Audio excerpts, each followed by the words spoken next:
Hello. Hello. Close OBS. We make sure stream working. Yes. Yes, good. Alright. I am ready. Ready to party.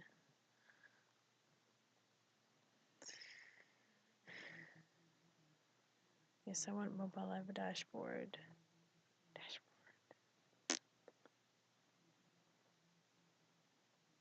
No, that's it. I don't even get my chat.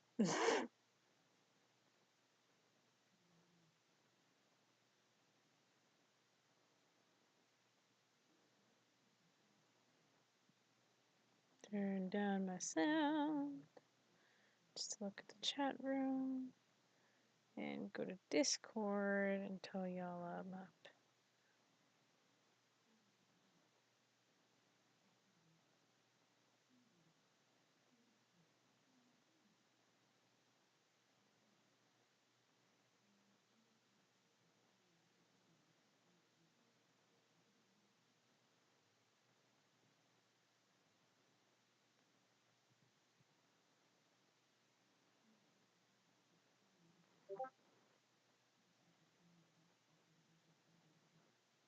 Yes, I have someone who can come on. We started. Oh, I think I have a viewer right now. I'm gonna go to Facebook on my phone really quick. Really second. I'll just start the game just so it's up. Daddiest. Now I know exactly what I'm gonna do when I start. Is I am gonna go back. Anyone who watched last time will know that I decided, loud gam. Give me a second. Holy I just turned my volume down. Bloody hell, it's fucking loud. Stream safe mode, yeah. Okay, back. I really wish I could change the volume better. Let me know how the volume sounds to y'all.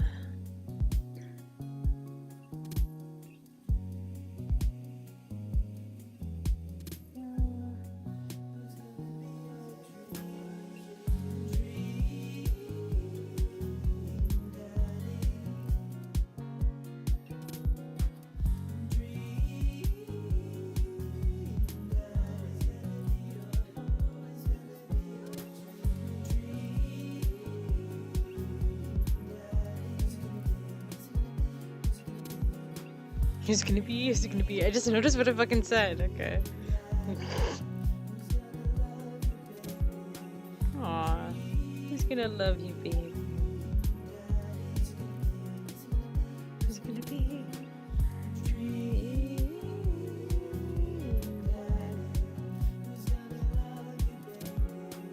Good. The link I put up on Facebook works. Anybody chatting? I don't see no chats yet. But good, the game is showing. What was Discord then? What did I miss? What am I missing on Discord, guys? What's up? I kind of wish I had the BF to do this with me.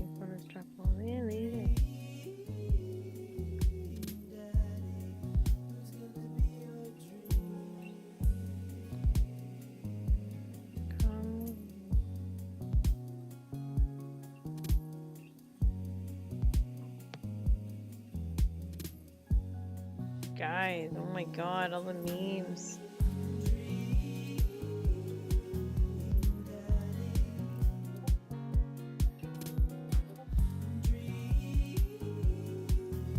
Okay.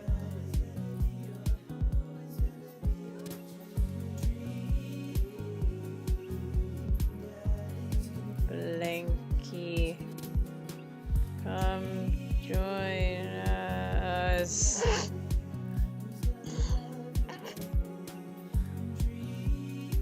Can you guys guys hear the game okay? Is it too loud? I need to know whether it's too loud to start.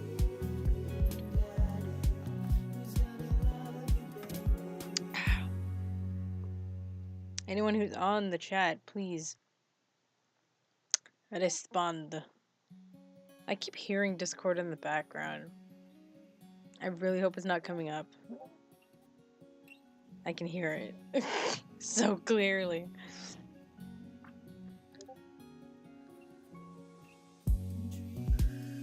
Of course, heart.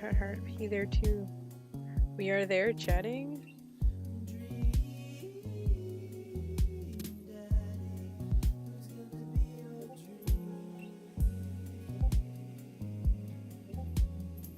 Yeah, I'm gonna mute this.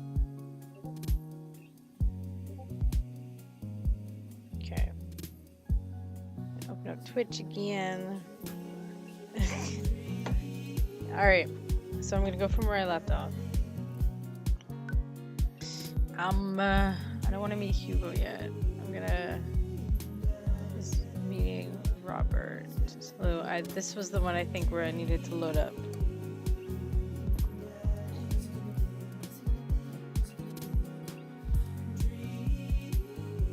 Hold on, let me just go back to chat when the sound is fine. Instant unfollow mass report. Notice me, senpai, have been chatting. Round 2 with Robert. Yes, indeed. Okay. There we go. I wasn't seeing anything because it wasn't like loaded on my phone. Alright. Oh, I need the guide up too. Fuck. I need another device.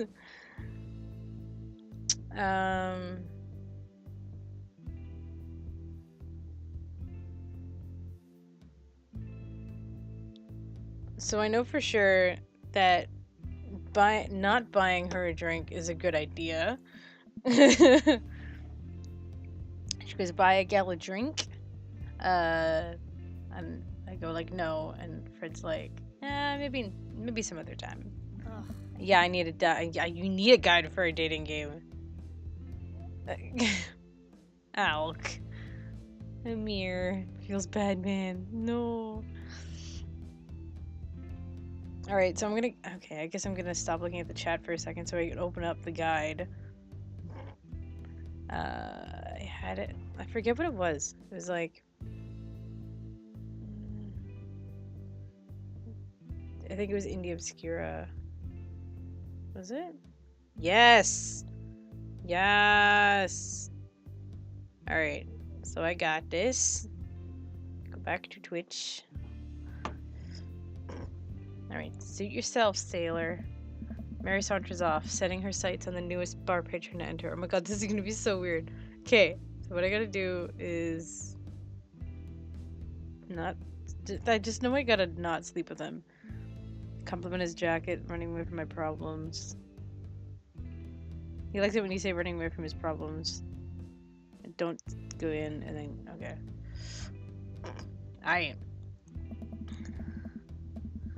I happily watched the game over another beer. The game has gotten close in terms of points. A little too close than what I'm comfortable with. I wonder if I keep randomly stopping. Where's that remote?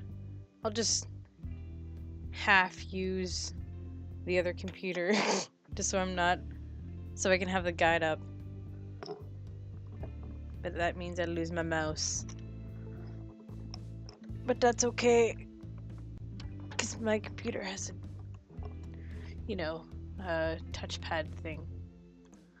Yeah, that's a better idea. And I can keep the chat up.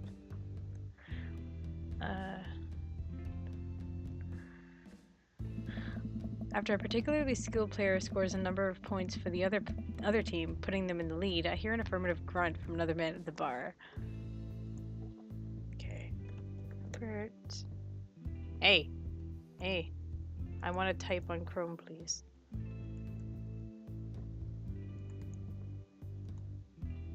Oh, it wasn't thing. Okay. What the hell? I don't care. Stop doing the thing. Oh, I'm typing on a different keyboard. That my laptop keyboard isn't connected to that. Okay.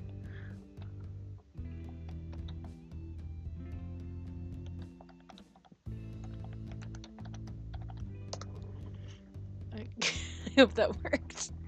All right. Indie Obscura, Indie Obscura.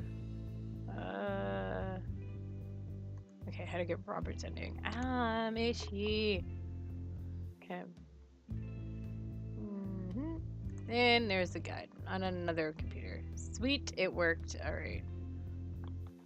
So, I will continue now that I have everything set up the way I wanted it. I know.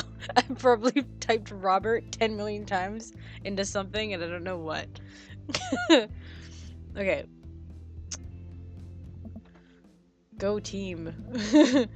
It's the brooding man from the coffee spoon. I keep wanting to say coffee shop because that's what it was.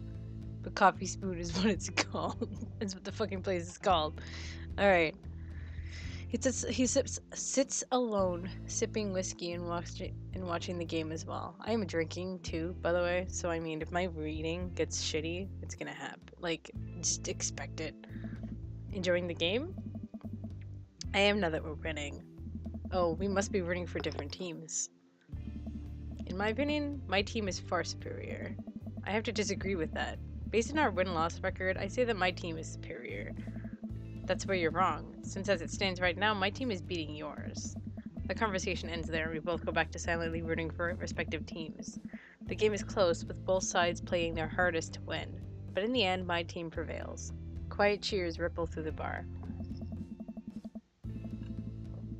I raise a respectful glass at the man drinking whiskey. I love how whiskey is fucking capitalized. I have no idea why, but it's capitalized. He raises his in response. An unspoken truce is formed between us based on mutual love for the game. He motions to the bartender. He opens up to the bartender. Yes, indeed. Who pours 2 glasses of whiskey. The man slides one over to me. The name is Robert. Thanks. I'm Fred. I can't believe Fred Fitstones. I can't believe we fucking did that. Might be the brand. No, I know what it's because my parents' computer uses a wireless keyboard. And it's like we have a monitor for the laptop that my parents use because the laptop screen is fucked up. So like, oh, might be the brand whiskey. Yeah, I'm going on about nothing. All right. You must be new here. Mary already hit on you? Yeah. Robert chuckles. This is so weird because it's Danny's voice. I always expected a deeper ass voice from this guy. She's a peach. Well, you picked the best bar in town. As slimy as it is, you'll never find a better spot than the Jim and Kim's. Is there actually a Jim or Kim that runs this place? No, that'd be Neil. Neil waves from across the bar. Good guy, Neil. Not enough Neils in this world. I swear to God, this is a Scott Pilgrim reference. You lost the game. PG and orgasm face. Okay. You a whiskey fella or a beer fella? Beer, but I'll drink most things. You like shots? I think the guy says I can say I love shots. I love shots. There them hearts at. Thank God. Robert nods to Neil, who serves up 2 shots of whiskey. He hands one to me. I'm not even that drunk yet. Here's to your health. We take the shots. The whiskey burns going down, but I try my hardest to look tough. Nintendo cease and desist. She's a peach. Ooh, get his cum shot. No, I can't. I'm not allowed. The whole thing is that you're not supposed to sleep with him. That's like his thing, like sleeping around. Like he's not. It's a vice, I believe. Wait. I think this is what making friends is. Okay, Fred. This guy's out of my friend league, but I think if I play my cards right, we'll be pals in no time. Sex is advice.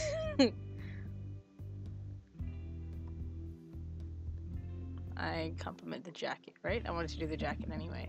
I like your jacket. Thanks. Been in my family a long time. Passed on from firstborn to firstborn. Cursed, some would say. Man, this guy's mysterious. And cool. Way cooler than I am, at least. Robert signals to the bartender for another round. What are you doing here tonight? Running from my problems. The usual. I like your style. Holy fuck. Cool. Alright, that worked. That was a thing. He gets up. Be right back. Gotta powder my nose. Never seen Robert this talkative. He must like you. Ha, I guess so. Stop it, guys. Stop. I'm not gonna sleep with him. I gotta admit that Robert has a gruff charm to him. If a guy like that thinks I'm cool, then I really must be. Robert comes back from the bathroom, sliding across the screen, and grabs his leather jacket. I'm gonna go home. You heading my way? Robert and I leave the bar and find ourselves walking in the same direction. Fucking Diddy just going like, hey. Hearing any intersex party song just like turns that off. What's gonna happen tonight? No, nothing. I live in this cul-de-sac down the way. Does everybody live there? Me too. We just finished unpacking today. Great place to be. Good neighbors. Well, some of them. Who's that? We get to Robert's house, which is just a few houses away from mine. We stop and he turns to me. I don't kiss and tell, Fred. So are we doing this or what? What? You know, do you want to come inside or not? A wave of realization rushes over me. I blush. No, thank you. Stop, guys. I'd better call in a night. Catch you around? Sure. I head home. Head buzzing with whiskey. What did he mean by are we gonna do this or not? I plop down on the couch and I'm asleep before I even get the chance to take my shoes off. I'm gonna save right here before I get fucked. Yay! Now we gotta like meet the teacher again. No. There's no come inside. Try not to make assumptions about people. I wake up to a text from an unknown number. Rise and shine, early bird. Still want to work out? This is Craig, by the way. So my sister has been doing this. She's been playing this game, and holy fuck, she's in love with Craig.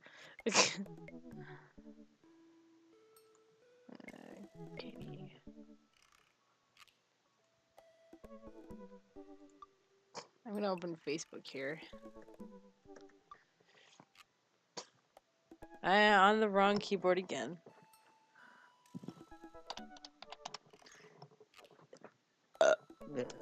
Ew!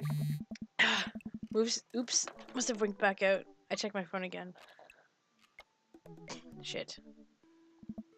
Hey, bud. Still want to get your swole on? I'm ready to have a track. Hit me up. God. The last thing I want to do now is work out. But it is Craig. I do want to catch up. So I guess you...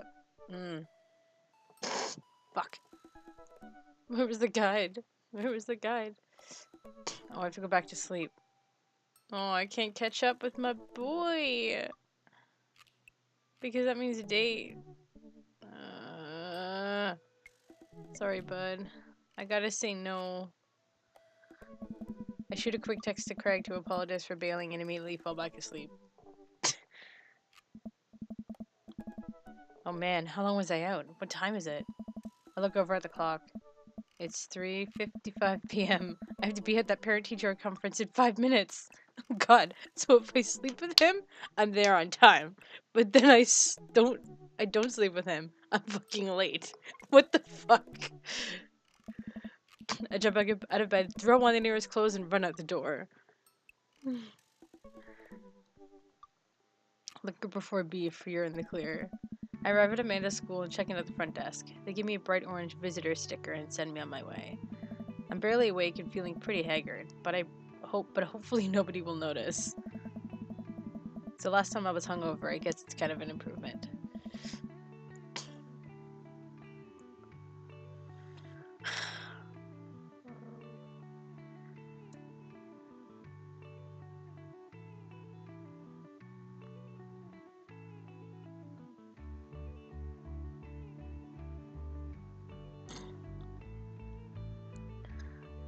I check my watch and I'm relieved to see I'm only 2 minutes late.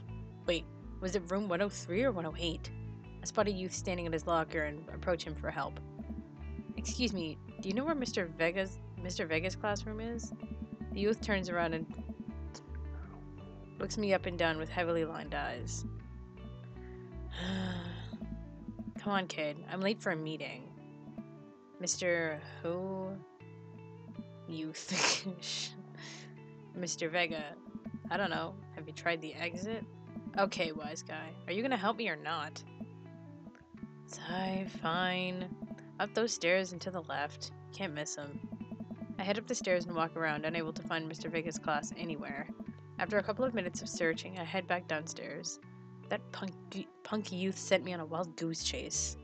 Sigh. I get back to where that low-rent Gerard Way is standing, fully ready to give him a piece of my mind, when suddenly a head pops out of the classroom next to his locker. I really hope my phone doesn't die. It should be fine. Lucian, don't you have a third period to get to? Sigh, fine, Mr. Vega. Wow. Now I'm officially 10 minutes late. I glare at him as he walks away. We're not cool. Oh. Okay, what gets me about Mr. Vega's lines, or Hugo, whatever the fuck, is that his, like, the voice always sounds echoey. Like it was just done in a room, not a soundproof room.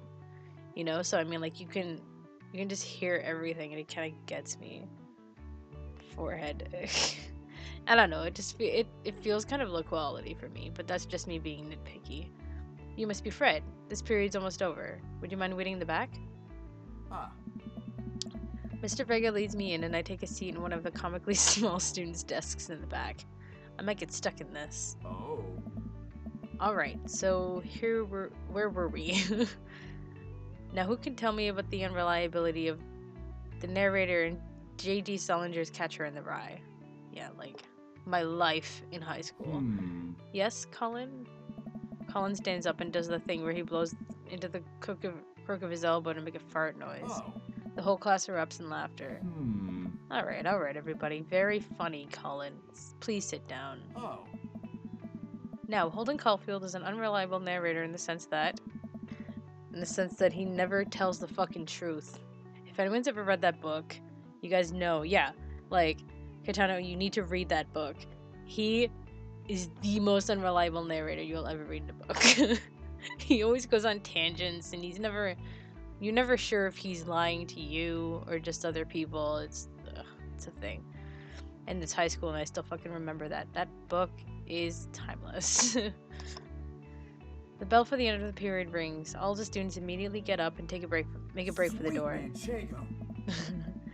Remember to do the reading and answer the response questions on page 194 in your textbook.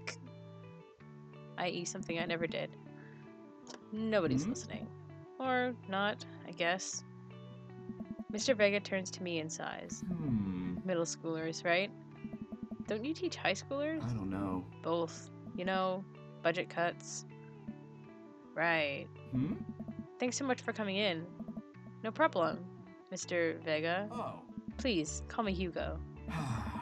I don't normally do these impromptu parent-teacher meetings, but as I'm sure you know, Amanda's a very bright student, and I'm concerned about her recent behavior. What's going on? Amanda has never been the most engaged student, but I know she cares. Recently, though, she's been falling behind. She's not completing assignments and has been doing her rather poorly on tests. I'd normally chalk this up to senioritis, but first name basis. Well, teachers just call their students by first name like that. I don't think anyone in high school really called me like Miss Meanie unless they didn't know me, right? Like, I don't know. If they did, it was weird. But I mean, first name basis for teachers in America isn't really that weird. To me, anyway. Minus 11 out of 10? It's not that bad. This is strange. I thought Amanda always shared everything with me. It hadn't even crossed my mind that something might be wrong. I just wanted to ask, Is everything okay at home?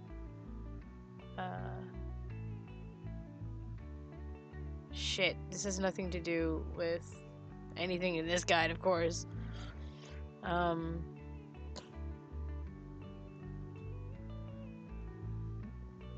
We just moved. I'll just say we just moved. Well, we just moved recently. It was only to the other side of town, and Amanda was more excited about it than I was. Oh. See if you can talk to her about it. I know she values you a great deal, and would appreciate your guidance. I'm not reading very well today.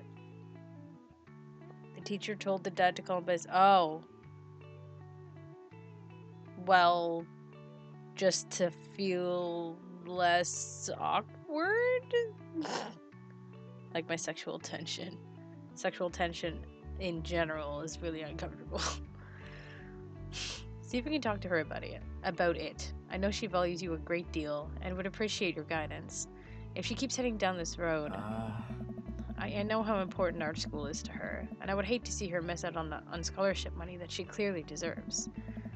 I'll make sure to talk to Amanda. Thanks for letting me know, Hugo. Anytime. On my way out, I stop, thinking for a moment. I turn to Hugo. Hey, Hugo? Oh. Yes? They ever catch that rye?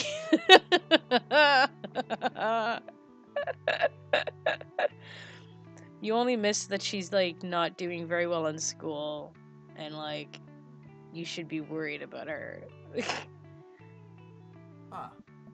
Dot, dot, dot. Yes. Random hearts, and I didn't do shit. I leave the classroom and make my way out of the school. I'm a little bit shocked that Amanda was able to hide this so well from me. She's always been such a force of positivity in my life, especially after we lost her mother. Amanda must be done with classes for the day by now. I'm sure she would appreciate a ride home, and maybe I can talk to her about what's going on. I pull up to the carpool, notice the same scenery. I pull up to the carpool, and Amanda hops into the passenger seat. So, did you have fun gossiping about me? Mr. Vega and I actually gossiped about our celebrity crushes. So you talked about Mario Batali the whole time? It was a very productive meeting. I'm pretty hungry. Can we grab some dinner? Sure thing.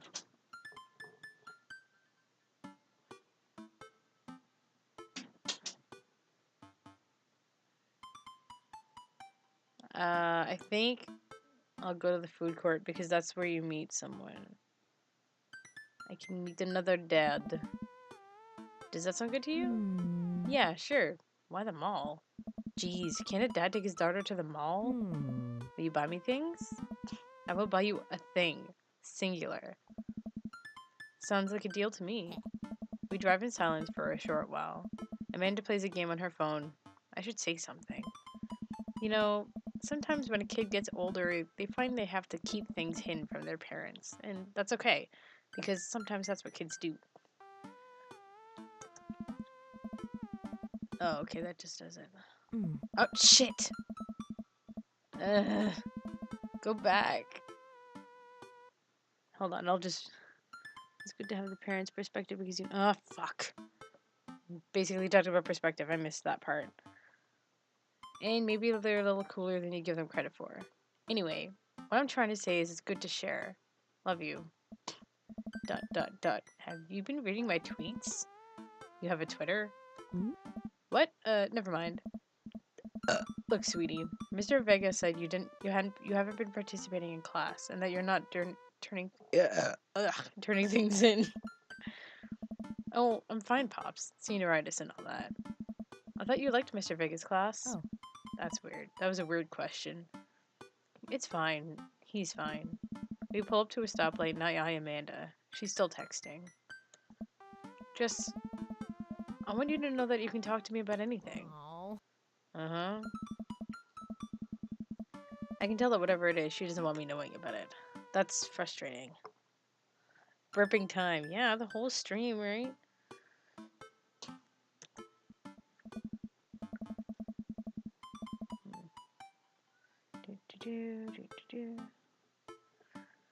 These burps are harder than the dad's having sex. Amanda's got the hots for Vega. Oh my god, I hope not. I heard Emma R is going to that fancy art school in California. That's exciting. Yep. Are you bummed that you guys aren't going to the same school? Yep. Amanda keeps texting. She stifles a laugh. What's so funny? It's, I don't think you'd get it. Okay. ... Who you texted? Noah. Who's Noah? My friend. Does he go to your school? Yep. Do you like Noah? What? No, Dad. I can't believe you would. Dad. I mean, jeez. Why would you? Ugh. Gross. Sorry, just asking. Dad, he's just my friend. Guys and girls can be friends. He's my friend. Okay. Jeez. This is going well. Well, good talk. Love you, kiddo. She leans forward and turns up the radio. I guess that conversation is over. To the mall, then. She likes Noah, spoiler alert. Just my friend. We arrive at the mall, a big indoor shopping center with a couple of different floors. It's kind of dead, but that doesn't stop a mall security guard from yelling at a group of loitering teens. Let's eat something disgusting for dinner. Hell yeah. Language, Missy. Heck yeah? Better. I love that. We approach the food court and evaluate our options. There's greasy restaurant after greasy restaurant. My heart burns just looking at the menus. Nobody looks happy to be here. What are you in the mood for? Bread dipped in sugar? Bread with cheese on it? Or do you just want me to inject some fat directly into your bloodstream? I extend my hand to her. Would you do me the honor of sharing some nachos? She takes my hand with a grin. It would make me the happiest, cheesiest girl alive. We order a giant pile of chips and unnaturally orange cheese from a very unenthusiastic and possibly stoned teenager. We take a seat at a rickety table and dig in. Last option, please. Call the popo. I love how they, just, eat nachos for dinner because, Dad, these are bad. Very bad. But also strangely delicious? We have to eat through the pain. We enjoy the fluorescent cheesy goodness together until we're all out of nachos. So, something's been bothering me for a while. Can you explain memes to me? Who did I see playing this? I think I watched Markiplier play this. I'm gonna wait till you guys get to the memes part. That's fucking hilarious. I'm so cold. What the fuck? Fluorescent cheese. Which meme? All memes. Amanda sighs deeply and places her head in her hands. Dad, it's complicated. See, memes are inside jokes shared by a bunch of people that get less funny the more people do it. So the problem is that by the time a meme gets to you, Dad, all youths have already done the joke to death. My life has prepared me for this. And what's worse is that movies and TV and video games will try to jump in on the meme train, but just based on how long it takes to make them, the meme will be long dead by the time it comes out. So it just dates it and isn't funny. Oh shit, what up? Dad, please. Anyway, changing the subject. Where to now? Wanna go to that goth store? What?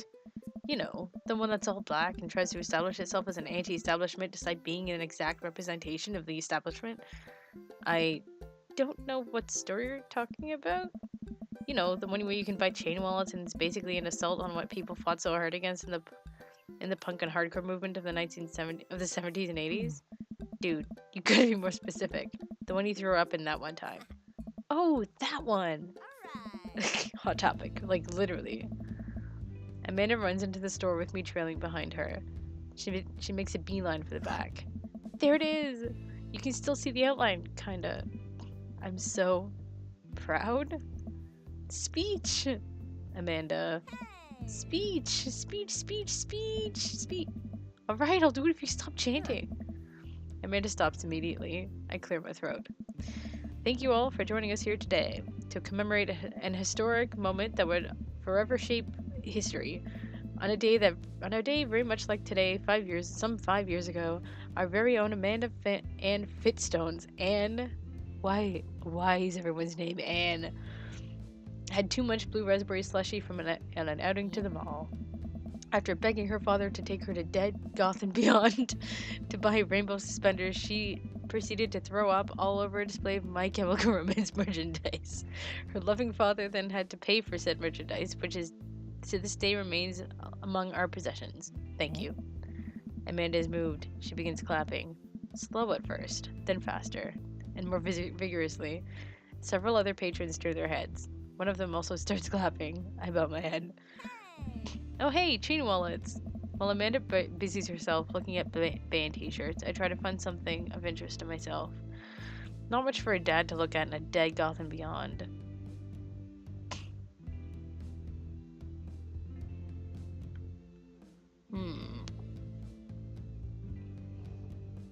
What should I do?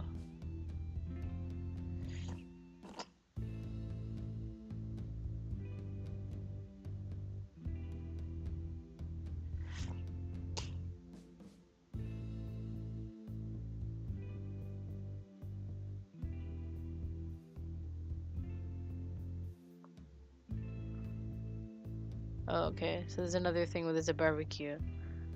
Alec was once a young girl. My father took me to the goth store to puke on their stuff. Oh my god. That's amazing. I know. I miss MCR too. So I'm gonna look at ironic mugs. I'm suddenly stricken by existential fear. If there's only one number one dad, and why are there so many mugs that say that? This whole time, I thought I was the only one. If I'm not number one, where do I place on the global dad ranking charts? I have work to do. Look, this is very important to me. I overhear a stifled argument over at the cash register. An older gentleman is carrying a garment and a blah blah blah blah blah blah blah. We are number one. And showing it to a bored-looking cashier with pink hair. I can see that. I don't know what to tell you, dude. I just work here. Listen, when I bought this online, the website said this blouse was Victorian-inspired. However, when I received it, it clearly held the trademark of Edwardian dressage. You want a coupon? I can give you a coupon. Will you leave if I give you a coupon? Is there a manager present? People have to know what they're buying. I am the manager. I see.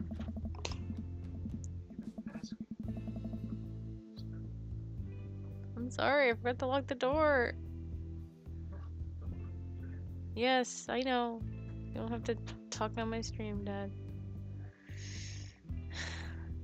I see. Well, it would seem that I have outstayed my welcome. Good day, shopkeep. Your superiors will receive a strongly worded letter by post. Whatever, dude. The man whirls around and storms out, his literal coattails trailing behind him. I can't tell if they are Victorian-inspired or Edwardian in nature. Amanda trots up to me with a t-shirt in her hand. Oh boy, here it comes. Hey, Dadtron 5000. Yes, I'll buy it for you. Wow, that was easy. Thanks. At least it's only one this time. Amanda plops the shirt onto the counter and grins at the cashier. Love your hair. The cashier says nothing, and rings Amanda up, radiating hatred. I hand her a 20. So what was that guy's deal? The cashier rolls her eyes so hard I'm worried she'll pull something. That's Damien. He's in here all the time. He's obsessed with Victorian fashion or whatever. She hands Amanda her bag, and it's clear the conversation is over. We make our way out of the store and head home to get some rest. Amanda and I sit on the couch trying to find something to watch over bowls of ice cream. Oh, cool. Oh my god, I got to this part. Love this kid already. Damien. What's his name? Oh, cool. Long haul paranormal ice road ghost truckers is on. Your favorite, right? Oh, hell yes. They have to make it over the Canadian tundra before the ice road melts, but they're also hunting ghosts. Also, the trucks are haunted. This is an episode I've already seen, but it's one of the best. Callum and Flint Dogbone, the twin brother truck driving a ghost hunting duo, find themselves in the greatest peril yet. Oh no! The ghosts done got control of the truck. I can't steer them there. Steer on them their ice damn ice roads? Ice dam roads. Let me use the ZVP meter to try and communicate with the spirits. Think we're about to die. Ah, almost got it. If you listen carefully, it sounds like they're saying you're going to die. That's because we're about to die, you. This is art. That is the most trash show I've ever seen. Wow. Peer pressure, more like prostate pressure. Oh my god, I'm not gonna watch that. The episode ends and Amanda excuses herself to go and start arguments on the internet. I stay up a little longer, curious about the exploits of Callum and Flint Dogbone after their disastrous ice road accident. Afterward, I crawl into bed and get a good night's sleep. Wow, I wonder what that's like. Always use a coat of wax after a wash. Car stuff, I guess. 6-second video. Yeah, well, I'll look at it later. Send it to me on Facebook and I'll look at it. Zzz. Morning, sleepyhead. 5 more minutes. You have never let me have 5 more minutes, so get up. Fine. We have cereal for breakfast and spend the morning putting together furniture. Amanda is much better at interpreting the tiny manuals. We're able to put together a few shelves and one desk, but I'm pretty sure it was supposed to be a bookcase. So, you excited for the cookout today?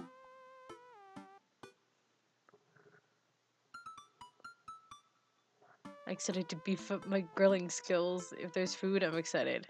If there's food, I'm excited. I'm all over those terrible store-bought sugar cookies that everyone brings to parties. Yeah, those are bad. Which means there are more for me. Don't you want to meet some of the people in the neighborhood? I'll probably end up standing uncomfortably in the corner with a plate of food and hope that nobody talks to me. Dad, you're a beautiful work in progress. We will get that butterfly to emerge from the cocoon. The social butterfly. Well, we better start getting ready. We definitely don't want to be late. Whoa! What? No, we have to be fashionably late. No one shows up to a cookout on time. Who shows up to a cookout on time? Wow, I can't read. Amanda has a deep ass voice. Noise. Have fun with them sugar cookies. You know what? We're going early. Just because you said that. I head out the door and Amanda reluctantly follows. We walk across the street to Joseph's house with a store-bought veggie plate. I'm a terrible cook if it doesn't involve a grill. It's such a dad thing. Ooh, this is cute. I guess we're not as early as we thought we were. Joseph's backyard is already packed with people and the smell of hot dogs wafts through the air. Small children run through a sprinkler and adults chat in small clusters. I set our veggie plate down on a table next to 2 other veggie plates. Huh. Hey, there's Joseph. I wave to get his attention. The moment he sees us, he jogs over, arms open wide. Welcome. I'm so glad you two are here. I also found out that stop sending me links. Send links on the fucking on Facebook to me, man. Like I'm not gonna do anything else.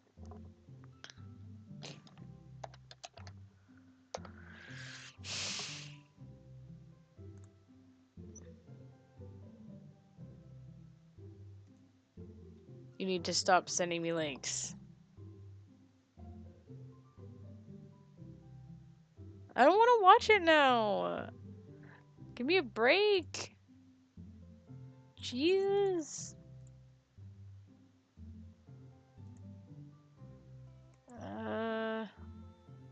Oh. Shit. I have to log in to Twitch? Like, why? Really? Whatever. Why must you send me thing? Oh, this isn't me. Log out. log out to Facebook.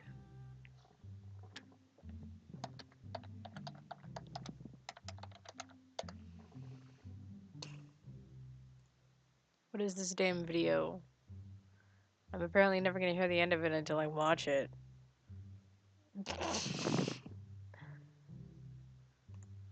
Cool pressure. What is this?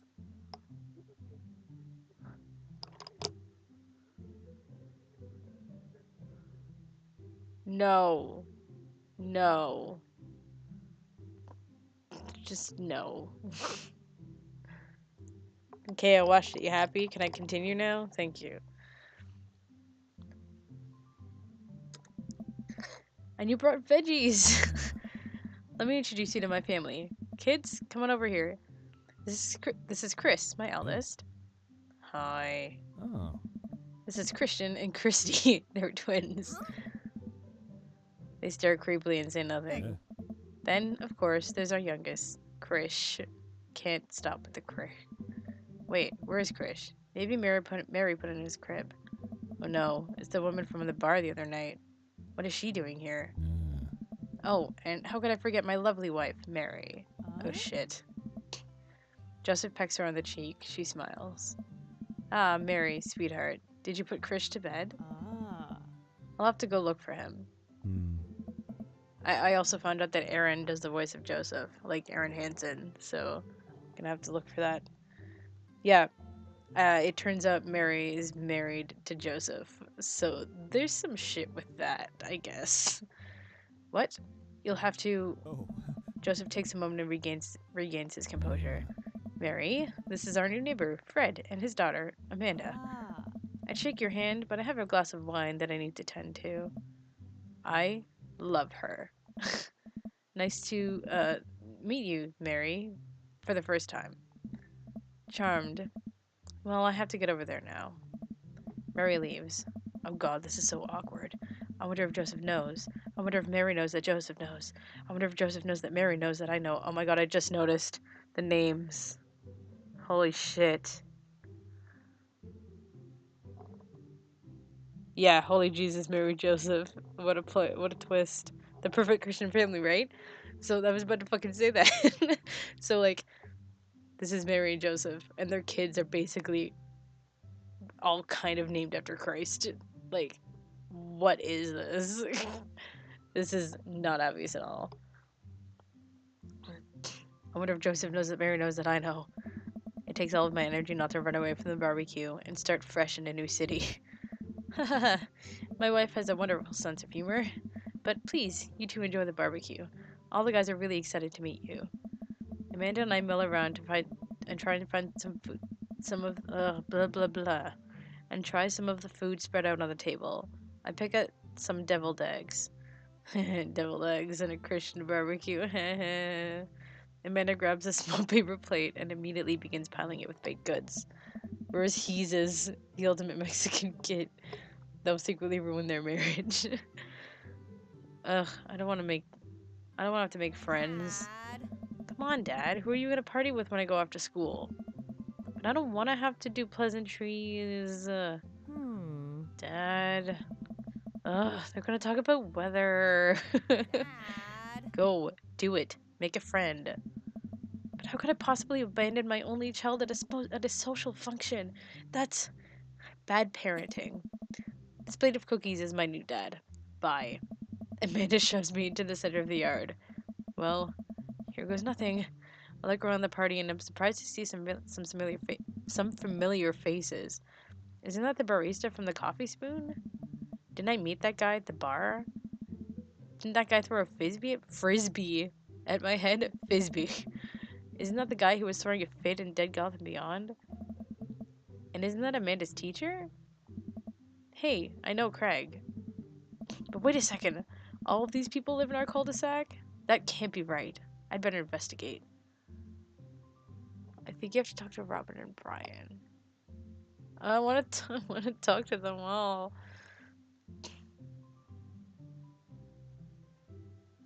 Oh, okay. So I can talk to all of them anyway. So I'm gonna start with Hugo, blah blah, Robert and Brian. I glanced across the yard and noticed Robert and Brian chatting over drinks. Man, I don't think I want to deal with being one-upped by Brian or whatever happened with Robert last night. Oh no, they caught me staring. Oh no, Brian's waving me over. Shoot. I flash a smile and walk over to them. Hey, guys. Fred, how the heck are ya? Settling into the neighborhood all right? Oh, you betcha. Got the living room in order at least. That's great to hear. I've been doing some living room work as well. Finally got the 50-inch in there. The game looks great in high def. Oh boy. Fred, have you met Robert yet? Yeah, we've met. Robert regards me over his whiskey. Good seeing you again. We were just talking about my most recent camping trip. Spent a night out in the woods with Daisy and Maxwell. She's definitely an outdoorsy one. Even caught her first fish. It's good to see you taking your daughter out like that. Bet she loved it. Oh. And it's great that she loves the outdoors. Mine loves being inside. Brian raises his eyebrows at me. Wait, my foot. You should have your dick in hand. Yeah, really. Oh my god, what did I miss? Hung Alicio. P. Big PP. Oh, you beat me to it. I have a cookie in my hand. Really, Davian's my typing speed. Sacrifices I make. You beat me to it. ... You should have. Oh god. Taking his daughter out. Shut up. Brian raises his eyebrows at me. Being inside, making art. She won a local competition for that art. Yep. Did I put it on too strongly? Robert stares at me blankly for a second. Anyway. I haven't gone camping in years. Not since the last time. Same here. Well, things change once you have a kid. Wait, what happened the last time? Robert takes a long sip of whiskey. Well, old Johnny Boy and me were out in the backyard, out in the back country. Johnny Boy's a strong kid. Met him in army days. Oh my Jesus Christ, this guy's an army dude. Comes from Kansas. They built him tougher out there. Anyway, things go south pretty quick. Johnny Boy breaks his ankle when the rope bridge snaps. Wow, what the fuck? You can see the bone. Ew. You can see the bone popping out through the skin. Johnny Boy's screaming now, crying for his mama, losing blood. We're 2 days out from the next living soul, and here I am with my dear friend bleeding it out in front of me. What? I'm able to dress the wound, but now I got a fireman carry a 6-foot, 180-pound man over some of the toughest terrain I've ever been in. I won't lie to you. There were moments during those 2 days when I thought about leaving old Johnny Boy. 2 days. But you build a bond with your brothers in arms. That bond never breaks. And that bond never breaks. I got that boy back to civilization, but I lost some of me out there. I guess that's camping for you.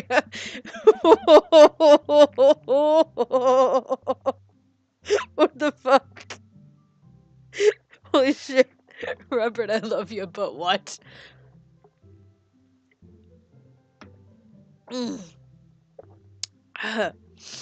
Yeah, I needed a sip from that. What the fuck, never going camping. Camping's actually not like that, okay? That wasn't even camping, that was just hiking.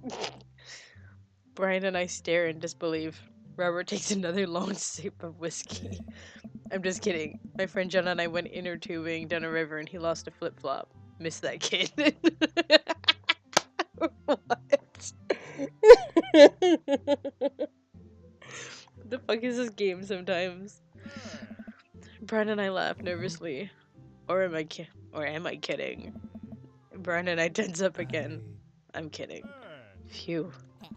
Amanda and Daisy barrel up to us, laughing. Daisy is holding a paper plate in front of her like a steering wheel.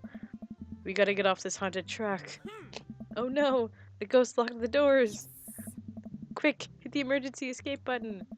But the trucks don't have emergency escape buttons! Ugh. Then hit the brake, I guess. And then we'll get out of the truck.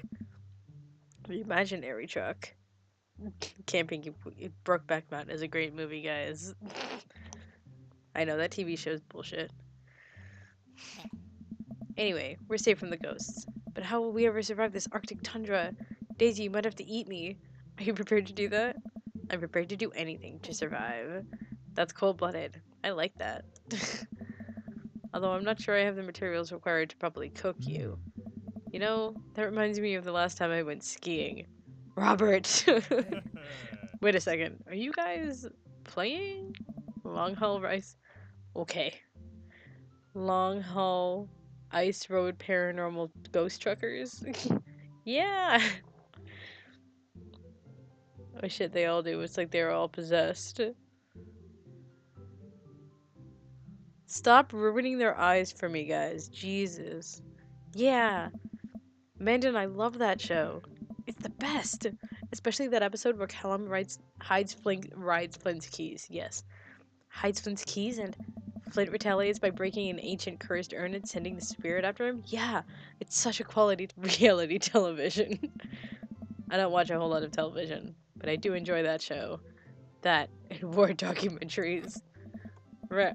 Alright, Daisy. I found us a couple of bugs. They're gonna make a great meal. Lots of protein. Gonna keep us from starving out here in this harsh, icy wasteland. But there's a whole table of food right over Daisy. It's a game. We're playing pretend. That's what kids do. Live a little. Amanda gives Daisy a handful of gummy worms from the snack table. They eat them with mock disgust. Let's go find kindling for a fire. Okay, but not an actual fire. Because we're playing pretend? Now you're getting it. Lurped. They're all animatronics and human bodies with LED eyes. Kitano! Stop! God fucking damn it. Daisy and Amanda run off. What a cute couple of kids. Man, I've never seen her get along with anyone so quickly. I guess Amanda just sort of has a way with kids. That's kind of amazing. Daisy doesn't really get along with kids her age. It's nice that he's not trying to one-up me this time. Maybe we can have a regular friendship after all. Really? She just kind of keeps to herself. Her teachers say she spends every recess in the library. I think the other kids are intimidated by her intelligence. There it is. I wouldn't worry about it too much. Amanda was shy at Daisy's age too. She used to have a habit of crawling under tables and crying every time we took her to a restaurant. She bit people too. Oh, kids, right? Oh, that's a great laugh. Oh, ew. Gotta love him. You're required to by law. I hear that. Well, since they're getting along so well, maybe we should try to put together a little play date for them? They do seem to get along really well, but the thought of continually hearing about all of Brian's accomplishments is rough. Yeah, that'd be nice. Well, I don't want to take up too much of your time. Go meet some of the other fellas. Alright. Let's go talk to Matt, Hugo, and Craig. Hello, boys. Matt and Hugo seem to be embroiled in an intense discussion. Oh my god, look at the baby. Craig looks on, smiling politely. I walk over to say hello. Burp time, boy. Well, I don't think it's fair to try and compare two art movements like that. Periods in art only exist because they're a unique byproduct of the social and political climate of a time and place. And to try and take something like, say, the Rococo period and compare it to postmodernism in America, you're completely disregarding the context in which a work of art is created. I understood all of that, actually. Matt and Hugo seem to be busy talking that they don't notice me. Craig leans in. Dude, I have no idea what's happening.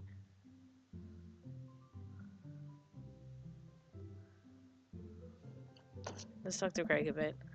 I turn my attention to Craig, who seems a little more attentive to my existence. How'd resistance training go the other day? Great! Little River here is a great cheerleader. Aren't you, tiny bro? Craig grabs the River's arms and waves them around. You can do it, Dad! I'm so proud of you! I'm sorry for pooping on you! She must be a handful at that age. Oh, look at her little face! Oh, they always are. But it's so worth it. Craig grabs River's arms again and waves them around. Also, I'm sorry Also, I'm sorry for throwing up on you, Dad. How are you settling in?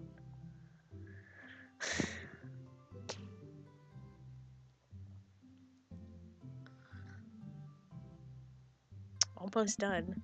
There's still a few odds and ends to take care of before I can really call myself settled, but I think we can upgrade the situation to livable.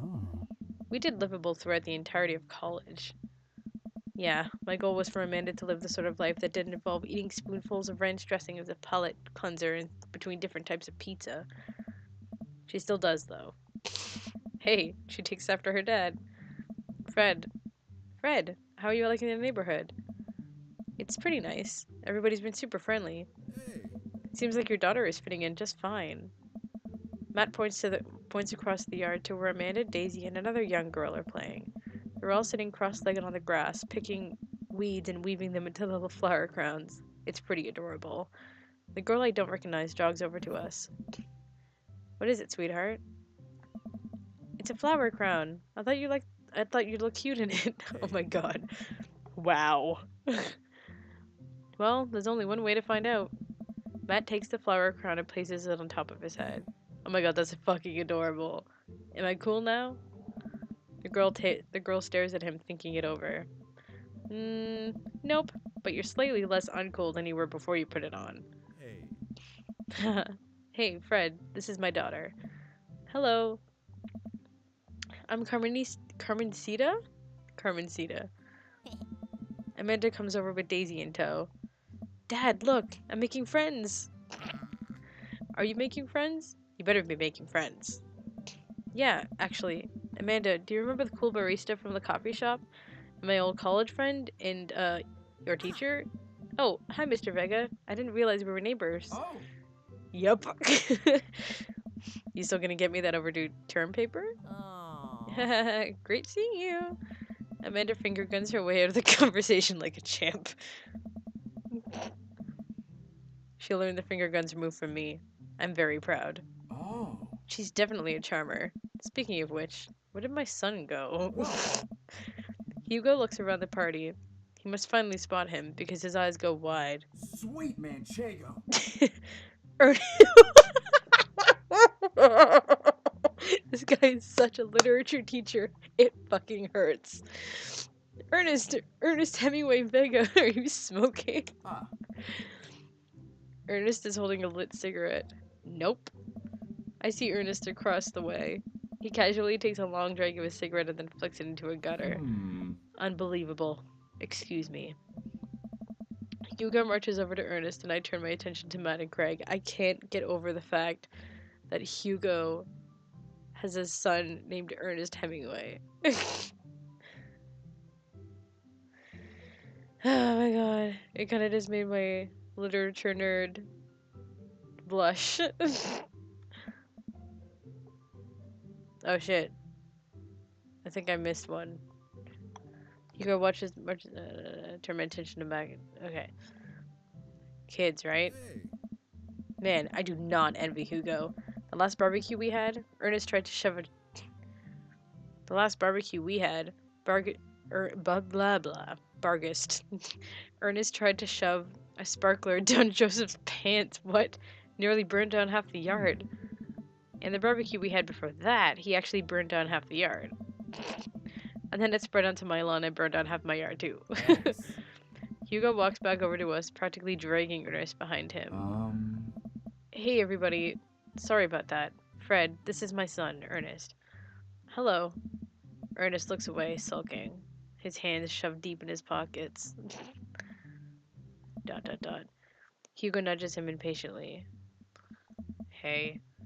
Nice to meet you, Ernest. What grade are you in? Doesn't matter. oh. Ernest. Okay, I'm in the 8th grade. God, are you happy now? I'm sure you were just dying to know. Yeah, good for you. Ugh. Burps. Can I go now? I'm tired of talking to old dudes who blame my generation for the failing economy. Ouch. Ernest. Oh yeah, because I'm totally embarrassing you. Ernest puts earbuds in and storms off to stand in the corner. Well, that was That was certainly something. He seems nice. Hugo puts his head in his hands and sighs. I'm so sorry. He's having a really rough time. As much as I want to be the cool dad, I have to be the authoritarian dad, and he clearly resents me for it. I mean, I think as a dad and a teacher, that's about as authoritarian as he can get. Honestly, are any of us cool dads? Is it even possible to be a cool dad? What? I'm cool as a cucumber. See? That right there. You can't say that. My kids think I'm cool. But for how long, Craig? How long do we get to be the cool dads? I don't know. I think we just have to accept the fact that as dads, we become the machine we once raged against and accept our fate to unironically wear socks with sandals. Your kids may think you're cool now, but the moment they hit puberty, you're doomed. Amanda's 18 and she still thinks I'm cool. I yell across the yard to my daughter, Amanda, I'm cool, right? Amanda just laughs. She keeps laughing. I see your point. Oh. As much as we all want it, I don't think it's as important to be a cool dad as it is to be a good dad. We can't all be best friends with our kids. It just doesn't work. I mean, look at me and Ernest. Ah. Our job as parents is to make sure our kids turn out okay. Yeah, you're right. It'd be nice to have it both ways. Hearing these guys talk about this makes me think of my relationship with Amanda. We get along so well, but there might be a time when it won't be like that. Is college when that happens? Don't let us eat up your time, Fred. Go meet some of the other people around the neighborhood. Alright. Joseph and Damien. This is gonna be fun. Rage Against the Machine reference, right? I spot Joseph chatting with the guy from Dead Gotham Beyond by the grill. I wonder what they're chatting about. What they're talking about. I walk over to them. So, I'm curious. Can you walk me through why you had your house painted black? Where do I even start? The house stays warmer in the winter. It provides an artistic contrast to the rest of the neighborhood, and it complements the crimson interior perfectly. It's definitely an interesting choice. Oh. Thank you. I'm very proud of my abode. Fred, I was just having a conversation with Damien about his aesthetic design decisions. Damien regards me up and down with a warm but critical eye. How do you do? I don't believe I've had the pleasure. I think I saw you in Dead Gotham Beyond the other day. Damien's face turns bright red. I must apologize for my behavior on that day. You see, I take the goth lifestyle very seriously, and to be caught in a ruse by such a corporation as Dead Gotham Beyond was profoundly frustrating indeed. Damien is like Vincent with more life. Yeah, more goth, less brood. I hope you know that while my anger may have been justified, it was no such way for a gentleman to act. It's okay, man. Do tell me about yourself. Are you new to the area? Yes, my daughter and I just moved in the other day.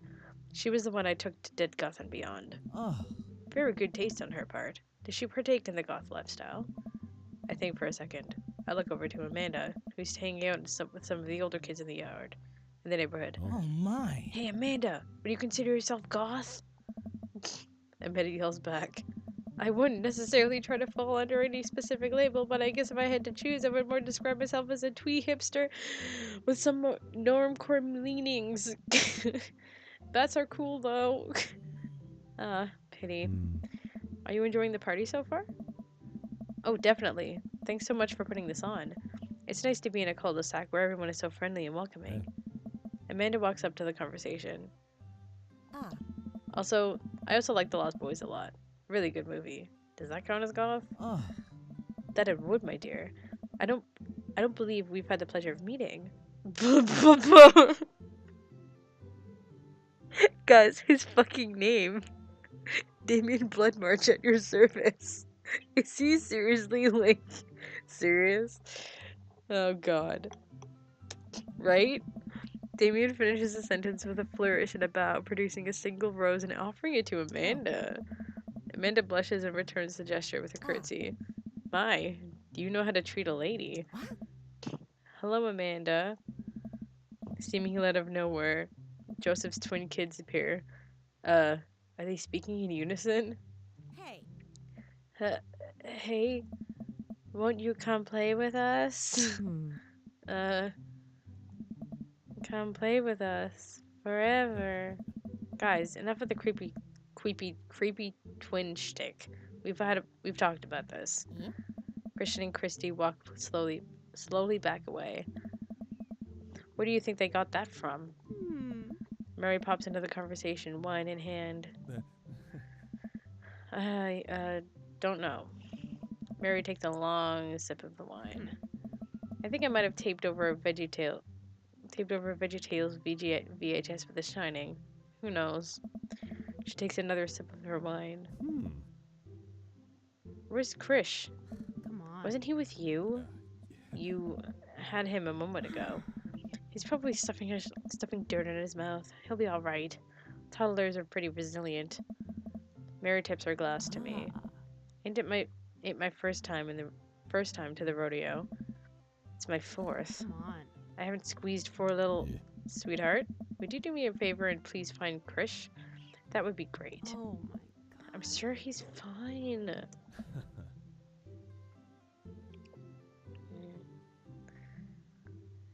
Mary. Hey. Okay, jeez. Mary finishes her wine and wanders off. Dad, can we go now? Ah, Lucian. I don't know how I should say it. Have I introduced you to Fred yet? Hey, it's that punk from Amanda's school. I remember you. Whatever. That's no way for a young man to speak to his elders. Be polite. Lucian bows. Whatever, sir. Lucian bows again. The goth kid is his son.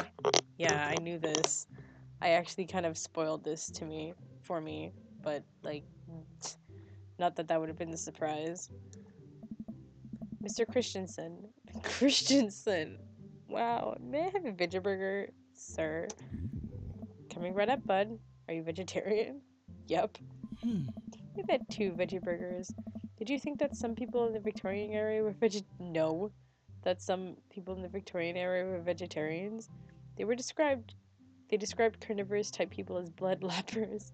Dad. That's really interesting, Damien. Joseph returns to the grill. Just a hint of a tattoo peeks from underneath his sleeve. I can't believe I didn't notice it before. It looks like the bottom of an anchor. Whoa, is that a tattoo? Yes. Yep, that's definitely a yes from Aaron. That sounds right. I wasn't always a youth pastor, you know. That's so cool. Want to see mine? What? Lucian pulls back some rubber bracelets, revealing a lopsided 666 in black ink. My buddy gave me a stick and poke tattoo last week. I think it's healing up pretty good. Lucian! We'll talk about this later. That's pretty cool. What's the significance of the tattoo? I don't know. I just thought it looked sick. Well, in my opinion, the only reason you get it... Oh, Jesus Christ. You get a tattoo is because you want one. Careful though. That number carries weight. Good, he knows. Man, Joseph is a way cooler youth pastor than I thought. I just figured youth pastors popped out of the womb with a Bible. I wonder what he did before preaching. I'm not a bloodlapper, fuck off.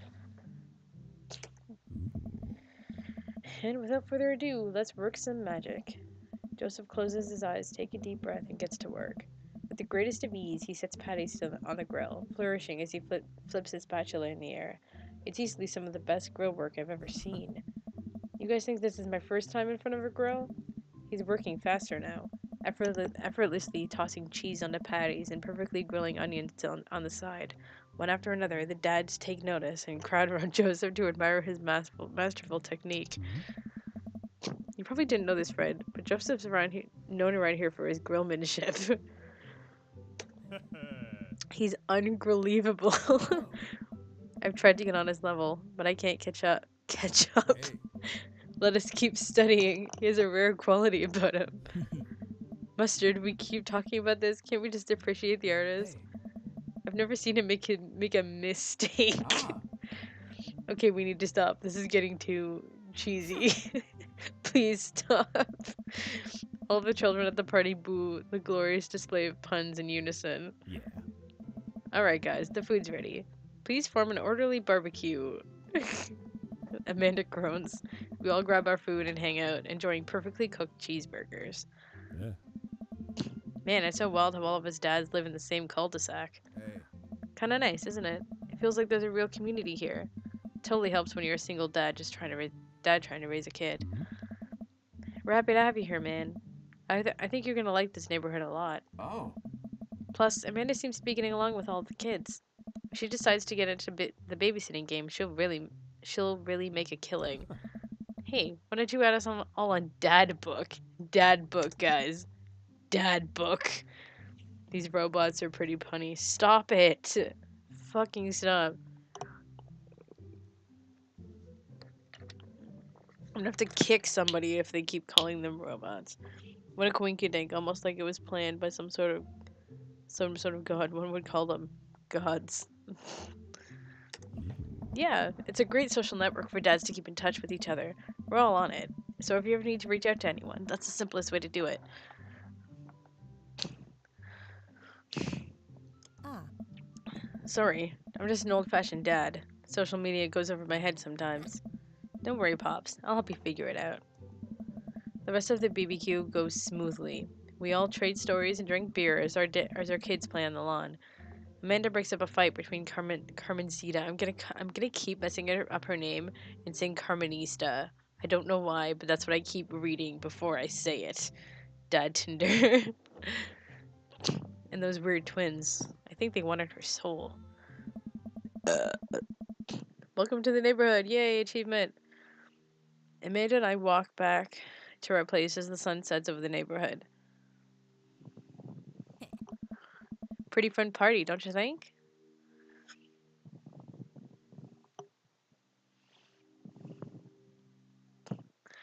I mean, I got a burger in me.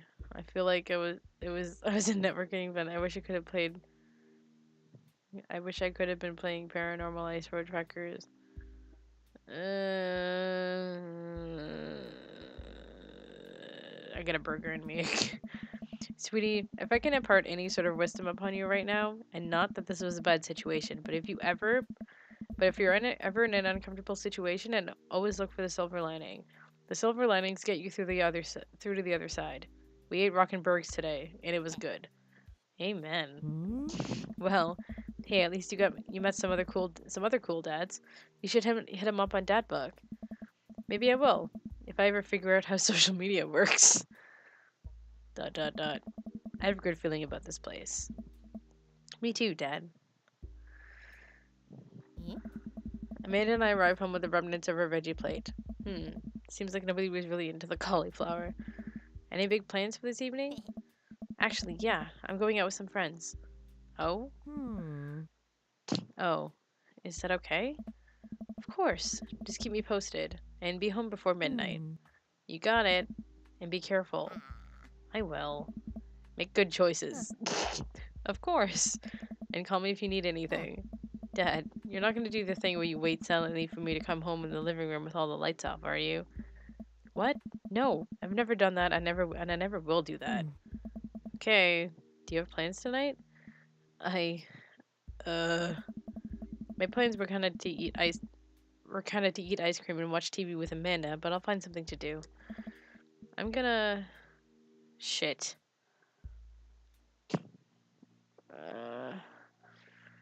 What should I do? See how long I can sleep for through a party. Work on some stuff? We just went to a party. I'm gonna work on some stuff. You know, dad stuff. I'm just relaxing tonight. Have fun, okay? Great. See you later. I watch Amanda drive off into the night. I really hope she has fun. Wow. I plop down in front of the TV and turn on some Wine and Dine Mastermind with celebrity chef Gavin Chapman. Looks like Gavin's making a roasted rack of lamb with rosemary mashed potatoes. I'd love to be able to cook like that. Although I think if I was actually good at cooking, I'd use my powers for evil, just like making baked Alaskas all day. Like just making baked Alaskas all day instead of any food of real nutritional substance. Man, Gavin Chapman just caught that thing on fire, but he meant to do it. What a professional. I lose track of time as I blaze through several episodes of Wine and Dine Mastermind, and also one episode of some cooking show called Meat Hell. I'm not sure what that one was about. It was just a lot of yelling. I glance at my watch. Man, it's almost midnight. I should check in with Amanda. I send a text. Hey kiddo, you good? I wandered into the kitchen as I wait for a reply. Amanda's phone is almost always in her hand, so I'm sure she'll respond soon. Unless she's driving home now, in which case I hope she doesn't respond soon, because I definitely taught her better than to text and drive. I reach into the freezer and grab an ice cream sandwich. It's a little late for this, but I think I earned it after a long day of socializing. I check my watch again, and then my phone. Nothing yet. Okay, see, now I'm worried. Do I call her? Do I call the cops? No, it's too soon for that. I'll just send her a gentle reminder text. What's up? Half an hour passes. Now I'm really worried. The episodes of Gavin Chapman's Meat Hell are not only assuaging my anxiety, but possibly exacerbating it. Exacerbating it with all the yelling. So I keep pacing around the house, waiting for her to come back. Oh, Jesus. I'm going to shit. Why didn't I find out where she was going? Who is she even with? Why don't I know any of her friends' phone numbers? Why don't I even know any of her friends' full names? Who is Emma P? I decide to send her another text. Amanda, please text me and let me know you're okay. I can't help but think of all the awful things that could have happened to her. Oh, thank God, it's her. Amanda opens the door and shuffles in. Finally, she's back home, and I'm glad she's okay. What's up? Sweetie, thank God you're safe. Aww. Yep. ... But now that I know she's okay, I'm really mad. Why didn't you answer my texts? Amanda pulls her phone out of her pocket. Oh, whoops. I guess I didn't see those. She starts to walk to her room. Amanda Ann. Whoa, we're pulling out the middle name now? Amanda, you come home an hour and a half after your curfew and you didn't respond to any of my texts. You really freaked me out. I was about to call the cops. Dad, you're seriously overreacting. You're not going to be like this when I go off to school, are you?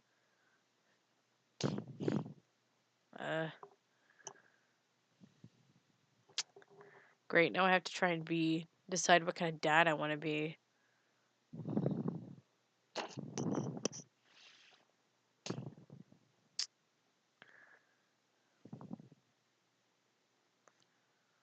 Sympathy or I have a right to be concerned.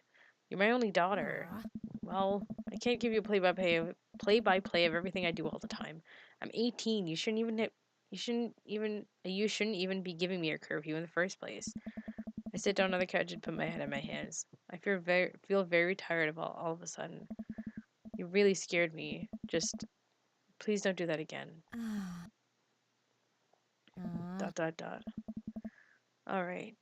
I'm going to go to bed now. Amanda closes the door to her room and I head to mine. Jeez. As I'm falling asleep, the one thing she said keeps echoing in my mind. You're not going to be like this when I go off to school, are you? I definitely didn't sleep well last night. I brew some strong coffee and make some scrambled eggs for Amanda as a peace offering. She eventually wanders into the kitchen.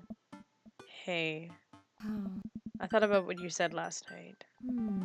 I should have texted you. I said I was going to do it and I didn't. I honestly just didn't even think about it. I'm really sorry, Pops. I won't do it again. Well...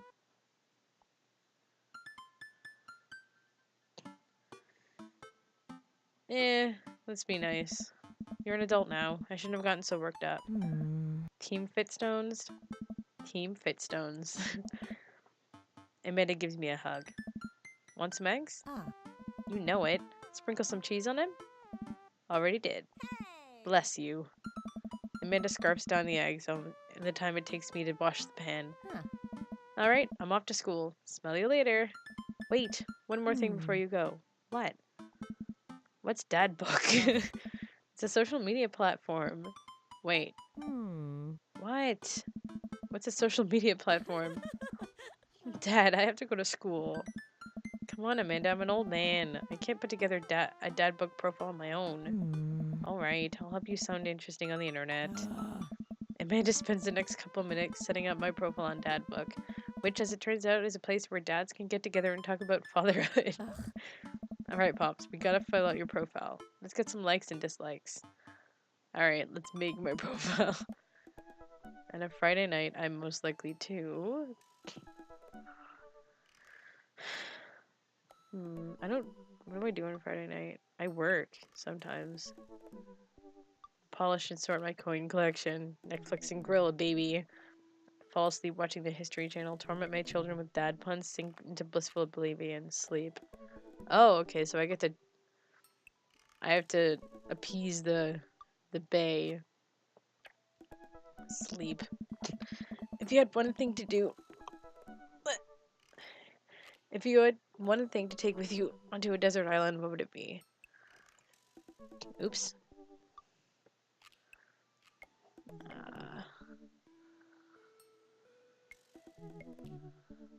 I don't need anything. My survival skills have trained me for this day.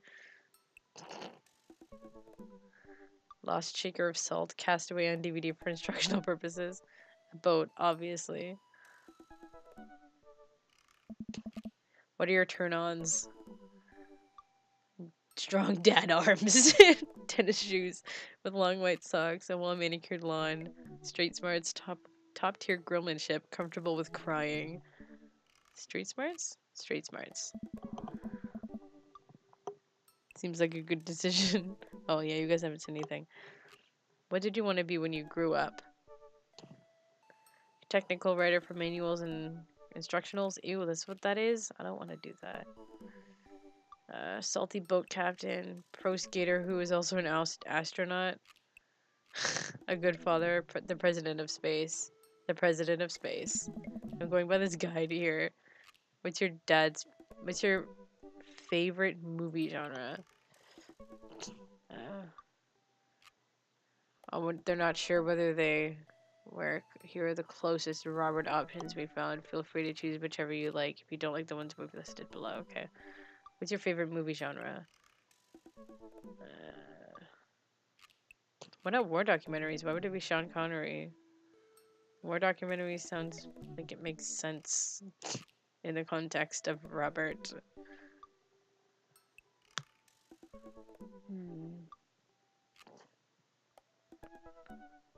I'm gonna go with that. What's your ideal date? Arson. Really? Trying to geocache something. Geocache, but getting hopelessly lost. Eating a healthy dinner at 4 p.m. Doing a 1,000-piece puzzle together. Napping together. Being emotionally vulnerable. Arson. What do you never leave home without? This is so bad. A cool knife. A sensible cardigan. My sick vape. Vape niche. Being emotionally vulnerable. Me. Aw. I frequently forget my phone, keys, and wallet at home. Sometimes. I spend a lot of time thinking about conspiracy theories. That's what the guide says. How proud I am of my child's potential and to the world, if I'll ever be able to love myself as much as I love my girl. When I can get a next cup of coffee. Lawnmower modifications. Conspiracy theories. Profile complete. See? That wasn't so bad. Yeah, that was actually kind of fun. I could totally spend all day on here just looking at people's profiles. Yeah. You should message one of them. Or more than one of them. All these dads seem pretty interesting. Okay, I promise I'll make some friends. Amanda gives me a hug. Nah. Go get him, Dad. Welcome. You've got dads. You got dads. Vape Nation. Oh, yeah, that's what I thought too, eh? So.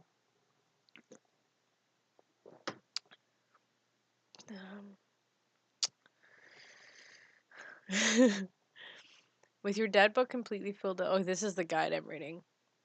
You'll be given the option to message one of the dads. Pick Robert. Keep in mind, he won't immediately text you back, so you'll be left twiddling your thumbs and watching cat videos literally until nighttime. When he texts you, select the following responses. Okay. So, let's text him and go on a date. Make a deal in an alleyway. Have it go badly. Who's the cop? Was it Giacomo? I trusted Giacomo. Gun. Wow. Don't talk to me. Oh, God. When the internet gains sentience and decides to destroy us all, you'll know it'll use this information against us, right? Holy shit. Alright. Let's attempt. Hello. Medicine is not always the best medicine. Robert was pretty nice. Robert was pretty nice. A little odd, but nice. And regularly handsome. We should hang out. I type out a message to him on Dadbook. Hey Robert, good seeing you again at the cookout. Wanna grab a drink? I sit there for a couple seconds, hoping he'll message me back. ... Hey, it says that he read my message. I anxiously wait for a response. I'm gonna watch cat videos. I start down a rabbit hole of cat videos and Robert quickly vanishes from my mind. I didn't realize how long I've been doing this, but by the time I watch maybe my 30th cat video, Robert pops back into my mind. I jump back over to Dadbook to see if he's responded yet. Nothing. Well, I guess the guy's busy. I might as well make the best of my day. I get up, walk to the living room. I am not. The Google says they're scammers. Book is a grifter. Oh. I get up, walk to the living room, then sit down and turn on the TV. Food channel, history channel, game show. Yeah, you watched food before. Oh, Naked and Afraid, Catching the Deadliest Ancient Aliens is on. That's like a combination of like 3 history channel shows. I'm so cold. I'm so scared. At this rate, I don't think we're gonna catch these aliens by day 50. I'm having trouble following this. Ancient astronaut theorists predict that being naked sometimes makes you 10 times more likely to find ancient aliens. Some suggest that aliens are fascinated with the human physique, most notably the butt. Okay, I'm back in. I lose several hours to whatever the hell that was. Sighing, I get up and walk around the house. My stomach grumbles. Doesn't this guy work? That just came to my mind. Doesn't he work? How would he be paying for this house? Time for lunch, huh? Well, I guess it's time for good old Chef Flint Fitstones to cook a gourmet delicacy. I walk over to the refrigerator and open the door. Microwave some eggs, mustard jar. Make a sandwich. I make a sandwich in its entirety while standing there. Who needs plates? Eats it. Wow. A sandwich. A lost art. I admire my work for a second before I clumsily drop the entire thing on the floor. Aw, no! I look around to remember that Amanda's not home. This is still good. 5-second rule, right? I reassemble my sandwich, peeling pickles off the floor and putting them back where they belong, in my mouth. Wait, I'm a wreck. I finish my snack and walk around the house some more, bored. When's Amanda coming home? Oh, I just remembered something. When we were packing up the old house, we found an old basketball hoop that would hang off of a door. It would really bring the living room together. I wonder where I put that. I spend a couple minutes poking around the new place until I find it. After installing it above one of the doors in the living room, I'm ready to dunk. Come on and slam. I take a leap from the free throw line and I can't talk. And rocket that sucker down the net. The crowd goes wild. And welcome to the gym. Space Jam! I pull up from the 3-point line, breaking ankles and sinking a fadeaway. And I forgot the rest of the words to this song. No look behind the back hook shot. Everyone's on their feet. I don't get that. Something Space Jam. Dad? I turn around to see Amanda standing in the doorway. Her eyes are a little puffy. Amanda, what the fuck? Almost as if she'd been crying. Hey, Amanda Panda, you alright? I'm fine. Oh,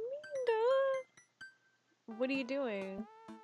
I found the hoop, and I'm taking it to the hole. Huh. Huh. Pass me the rock. Granny tossed that apple. Put up a brick.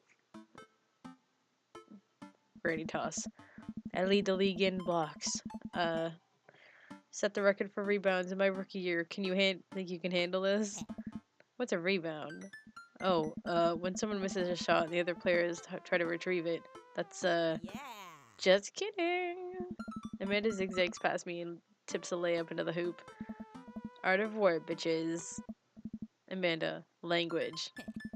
Sun Tzu didn't care about language. I would argue that Sun Tzu cared much about language. So once you write something as timeless as the Art of War, then you're allowed to swear. Amanda sticks in her tongue and dunks another 2 points. Seriously though, are you okay? You look like you've been crying. Huh. Oh, dude, I'm cool. I just saw like this really cute dog on the way home, and it let me pet its belly. I couldn't contain my emotions.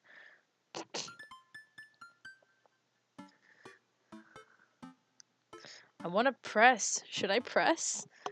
Tell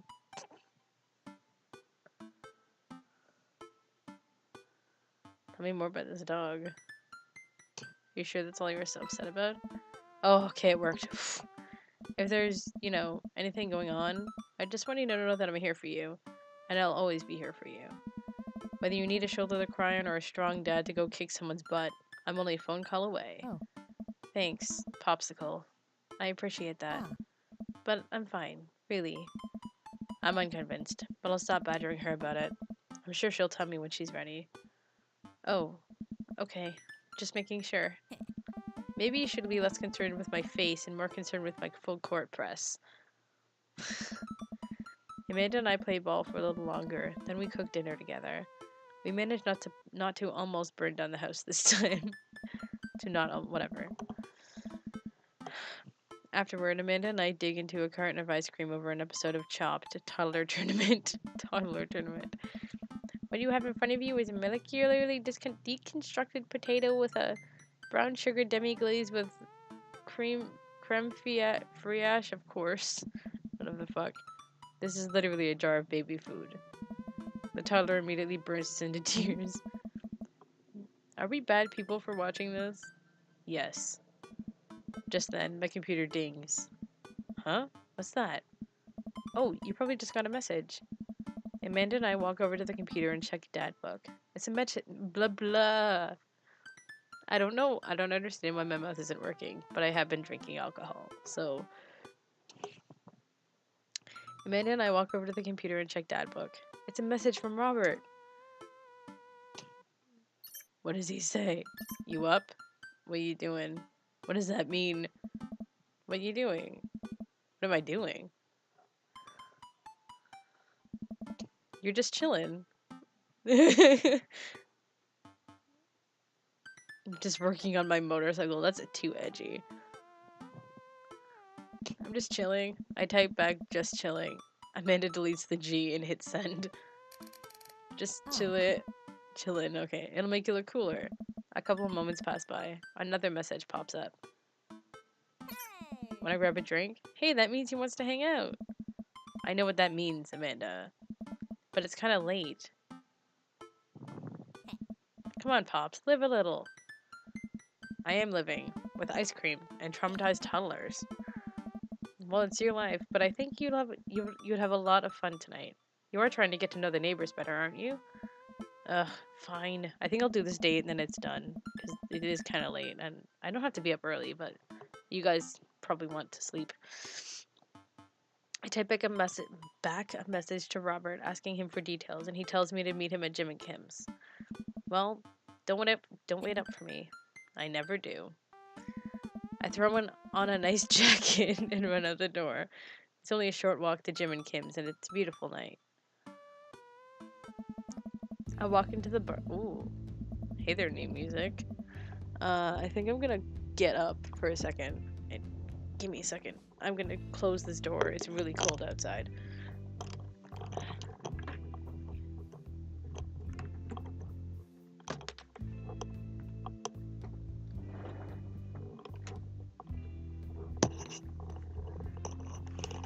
Also, my parents are probably asleep and they probably don't want me talking this loud. That's why I have my mic so close. Okay. I walk into the bar and see the usual crowd of barflies drinking beer and watching sports. I spot Robert at the back of the bar and wave hi as I walk over. Hey man, how's it going? Hey buddy. Ahoy there, Skipper. Holy fuck, Mary. Get out of here. So if you get up at 8, you'll get 8 hours sleep. Math, what? Yeah, I sleep at midnight all the time and wake up at 7 to go to work. Not every day, because I don't work every day, but you know. Yep. Robert and Mary are here? Uh-oh. Oh. Oh shit, really? Robert, this was supposed to be a date. Oh my god. Go home, Mary. Oh my god. Hi, Karen. Took you long enough. How long have you been here? Did you see everything? Mary, it's me. She drunk. Fam. Go home, Mary. I mean, 7 hours is pretty much the optimum amount. She always has wine at you. She actually didn't have wine for like a little bit at the barbecue. I figured we needed a drinking buddy. Ah, man. I was excited to get to know Robert a little better. Now I have to deal with this weird Mary lady making passes at me. Don't look so scared, kiddo. We're just having a drink. Yeah, speaking of which, I think it's time for the first round. What are you having? Yep, just gonna keep the whiskey going.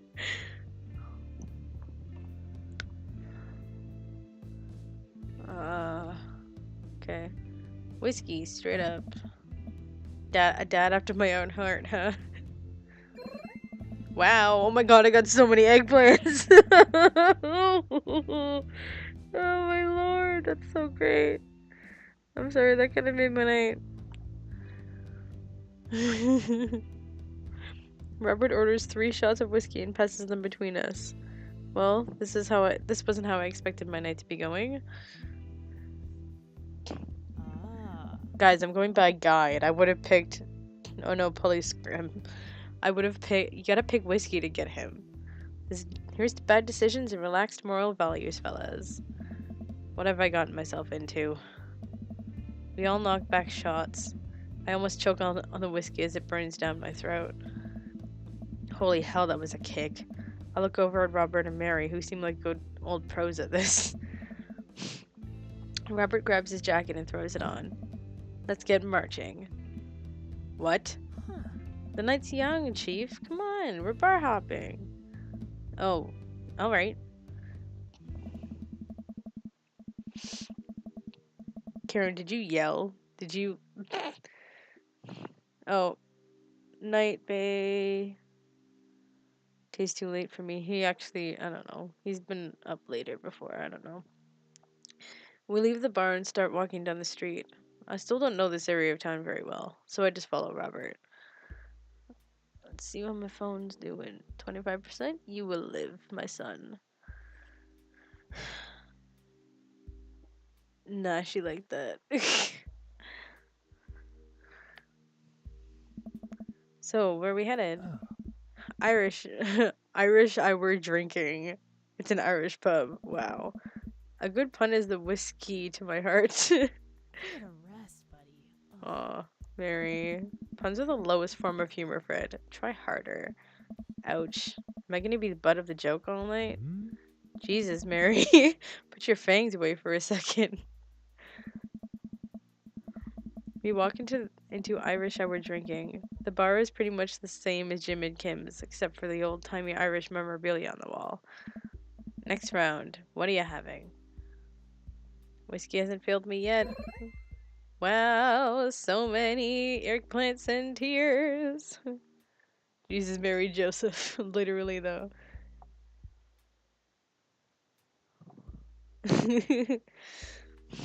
Let's do it. Robert orders 3 more glasses of whiskey. We post up in a garish between green booth. Mary slides in and sidles it up next to Robert, which makes me breathe a sigh of relief. Let's sip this one. Let's sip this one, why don't we? Suit yourself. Mary immediately downs her shot with one gulp and burps loudly. That'll put hair on your chest. You are truly the paragon of grace and beauty. Mary grabs my drink and sips on it. Hey, Fred, be a dear and get us another round, will ya? I don't know how to process this evening at all. I get up and order another round of drinks from the bartender. As I head back, I see Mary and Robert having a lively conversation. Robert roars with laughter. I don't think I've ever seen the guy smile, let alone laugh. Oh, that's cute. Look at his cute little smile. I take a seat across the booth from them and pass out the drinks. So Edith's blah blah blah blah blah blah. So Edith's kid snuck some pot brownies under the table at the last bake sale, right? And I spot that little hemp sweatshirted gremlin in the act. So I go up to Edith with the baggie, and I'm about to tell her when all of a sudden she just freaks out at me.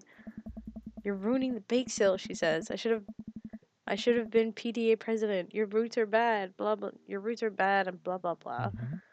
So what do you do? Oh, this is Mary saying all that. So what do you do? I told her to have a brownie, that everything was gonna be fine. They both erupt in laughter. I politely follow along with the story. She ate 3. More laughter. Okay, that was actually pretty funny. Hey. She called the cops and told them that time had stopped. Oh. Mary looks directly at me. Do you smoke weed? What? You know, the devil's lettuce. I have 2 big fat blunts in my purse right now. One ablaze? Guys. Are you guys fucking seeing this? Like, she wants to blaze. Why? Oh my god. Am I really doing this? Okay. Is it gonna give me a choice? Of course. You with the feds. Oh my god. This lady is pretty great. Don't do it. I know what, Karen, I have a guide. I have a guide right in front of me. So I know what to do. I worked hard for what I have, and no 2-bit corner boy is gonna drop a dime on me.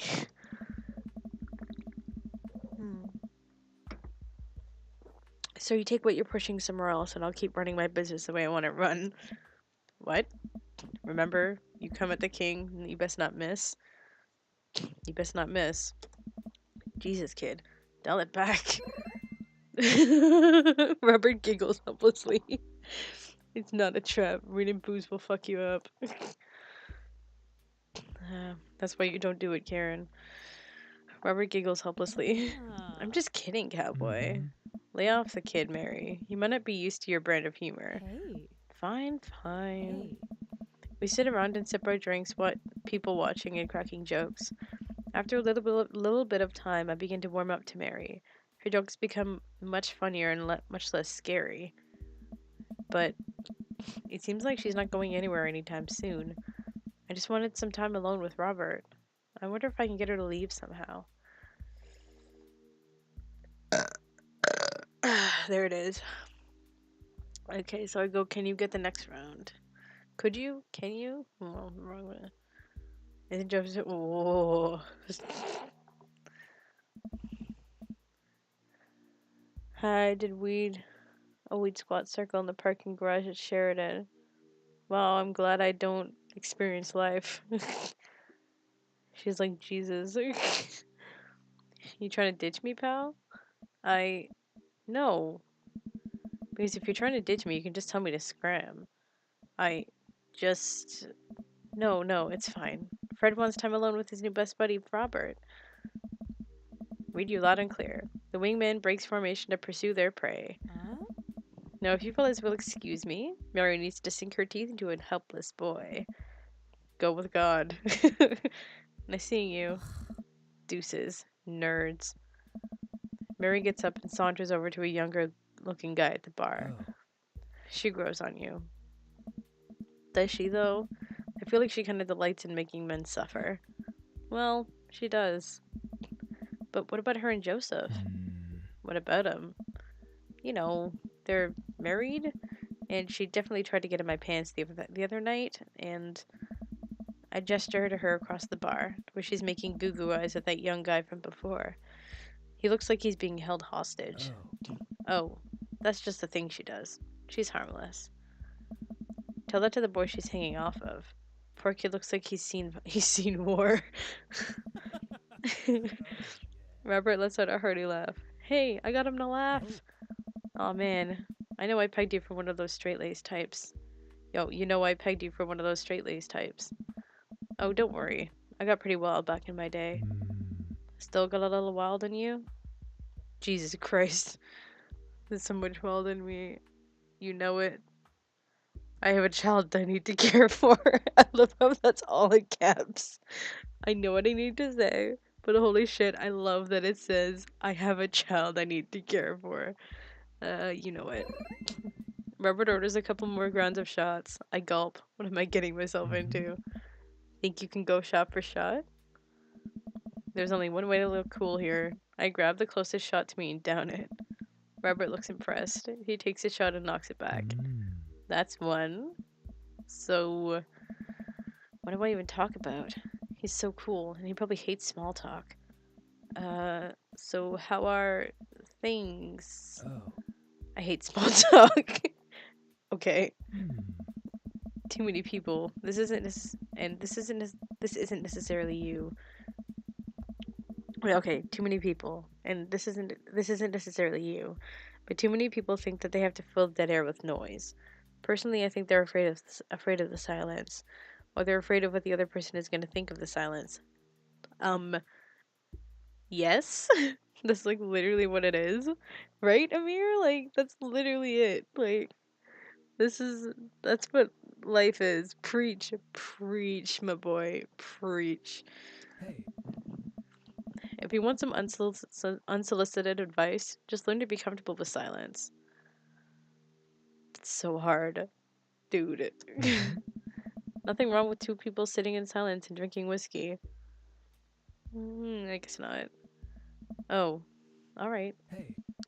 Robert and I sit in silence and drink whiskey. I take in the rest of the bar. Patrons laughing, playing darts, spilling beer.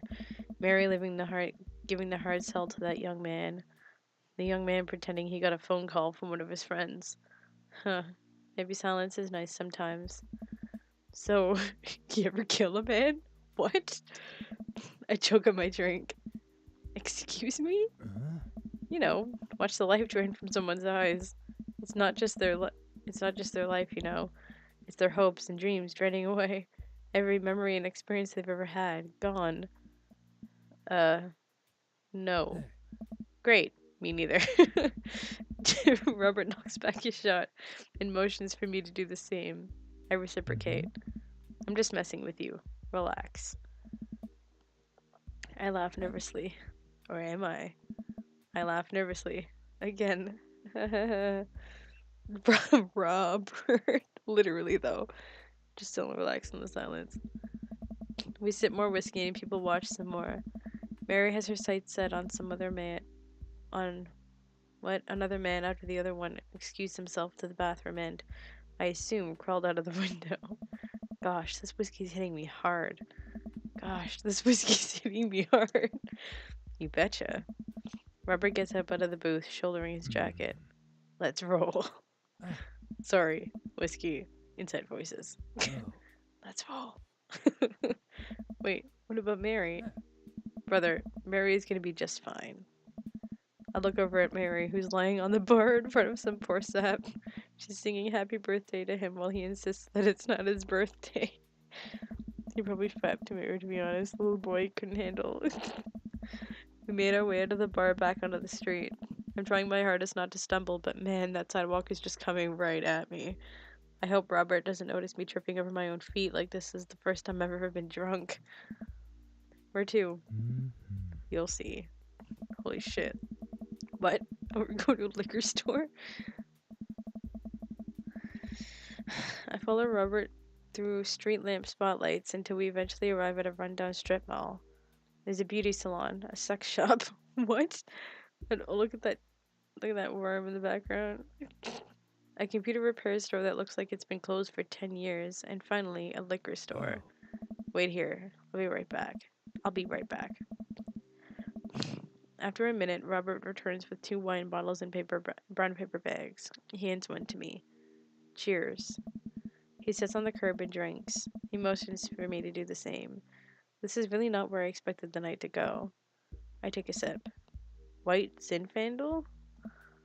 What? Nothing. I just wasn't expecting. It is delicious, fruity, and refreshing. Don't judge me. I start to say something, think of his lecture about valuing silence earlier, and stop. I sip on my wine and watch cars drive by. Let's throw rocks at let's throw rocks at shit. Circuit City. Aw. Circuit City's online though, I think. Robert, your gay is showing. But yeah, but the wine, yeah. Robert suddenly hurls a rock at a stop sign. The ding echoes throughout the empty parking lot. That felt good. He presses a stone into my free hand. Now you try. I don't know. With feeling. I look at the rock in my hand. I look at the stop sign. Back at the rock. Back at the stop sign. I know what has to be done. Shit. This one's for you, Pappy? Yeah. I have unresolved resentment toward my father, and I'm gonna express it through property damage. That kind of date. I hurl the rock at the sign. It sails over the stop sign, right into the window of a parked car, leaving a crack. Dude, run. I leap up and dart into the nearest alley, wine in hand. I can hear Robert's footsteps behind me. Oh my god. After I'm sure I'm far enough away from the cracked window that I'm no longer culpable for this heinous crime, I stop to catch my breath. Maybe we strike rock throwing from the to-do list. Yeah, agreed. Suddenly, my stomach growls. Oh man, I am starving. Let's get pizza. I can't argue with that. Where's good around here? Actually, I don't even care if it's good. It just needs to be edible and in my mouth in the next 5 minutes. I know just the place. I follow Robert through a maze of alleys and side streets until we eventually end up in front of a tiny hole-in-the-wall pizza joint. The bright red neon sign reads Pete's Pizza. That's cute. Ta-da! I can see a few exhausted-looking workers behind the counter tossing dough and piping hot pizzas right out of stone ovens. My stomach rumbles again. I'm gonna burp. Yeah, Pappy, right. Ew. You know what else is going to be in your mouth in 5 minutes? Wink. Pizza. We go up to the counter and get ready to order. Can I get 2 slices of Hawaiian pizza? Oh wait, Fred, you're cool with pineapple on your pizza, right? Of course. We wait a minute for our pizza to come out of the oven. I'm practically drooling at the smell. The cashier hands us each a giant slice on a paper plate so saturated with grease that I'm worried it will fall apart. We take our pizzas outside and wander through the alleyways as we eat. I take a bite. It's absolutely delicious. Pineapple is truly the best pizza topping. You said it. Man, I feel way better now. You and me both. We hear noise coming out of a slightly ajar door in the alleyway. Robert looks at me excitedly. Got any more of that wild in you? You betcha. I love my daughter, and I should go home to make sure that she's all right. You betcha. Oh my god, that's so weird. Eggplants and tears. Wow. Fred knows what's up. 9, 6, 7, 11, 11. Robert's wasting no time. No, yes, it's forbidden. What do you... Wait, do you actually not like pineapple on pizza? It's sacrilege to the blessed fruit. Fred knows what's up. Nude's delicious. I never liked it, but I mean, I kind of get the appeal to it. Good on ya. Robert and I slide the door open and peek inside. It's completely dark, except for some flickering light. We slowly creep forward, cautious not to be heard or seen. Shh. Don't shush me so loud. Shh. We come to the end of the hallway and find ourselves standing in front of a movie screen. Oh, this suddenly makes sense. Did we really just sneak into a movie theater like a couple of teenagers? No talking during the movie. We look into the audience and are surprised to find that it's almost completely empty, save for a row of a few teenagers in the front. They look annoyed when they notice us. Robert starts making his way to the very back of the theater, and I follow him. We settle in with our wines, try to make sense of this movie. It's a romantic comedy, I think.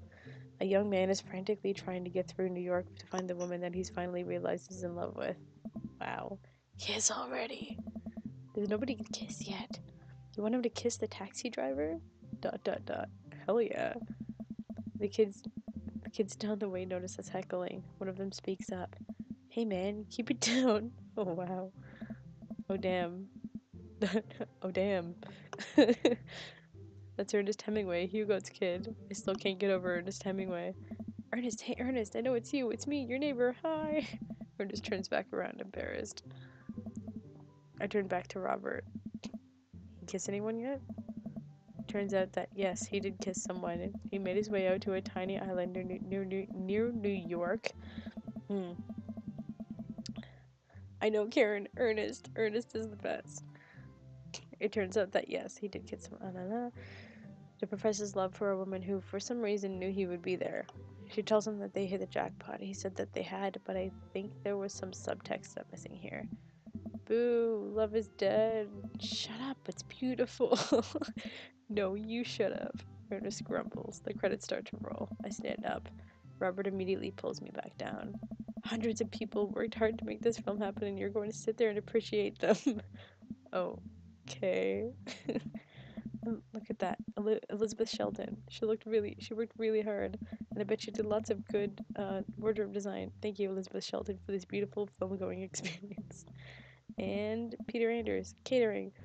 Fed a bunch of people so that they could have the energy to do their jobs. What a guy. We let the credits roll while Robert individually thanks every member of the crew. Once it's finally over, he makes sure no animals were harmed in the making of this film. Then we leave the movie theater. Yes, Lucen, Edge boy. We stumble into the theater parking lot, polishing off the rest of our wine. Hey, assholes. Out of nowhere, a rock flies through the air and hits me on the knee. My knee! What the hell? Ernest and his friends stand in the alleyway, blocking our exit. Oh, what do you guys want? Why'd you go and throw a rock at my knee? This is my good knee. My orthopedist is gonna be pissed. Ernest tossed another rock up and down in his hands. What's wrong with this kid? You ruined my theater-going experience. Now you have to pay. Wow. Oh, well, I don't have any cash on me right now, and, movies got really expensive.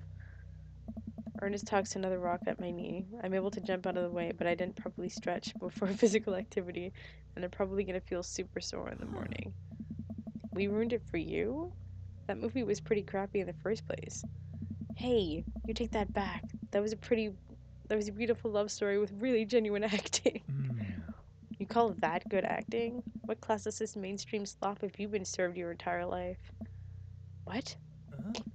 Have you ever seen any Michael Powell, Matter of Life and Death, 1946? Easily the toughest 5 minutes of love you'll ever witness. Listen, man. What? No, you listen. That popcorn-ass drivel the mass media is shoving down your throat will only make you dumber and sadder. You, of all people, should strive for a higher standard in the art you consume. Your name is Ernest Hemingway, for Christ's sakes.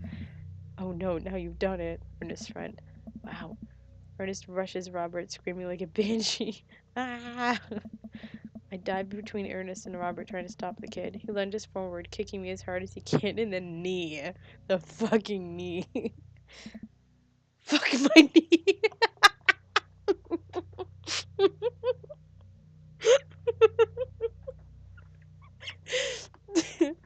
his poor fucking knee, man.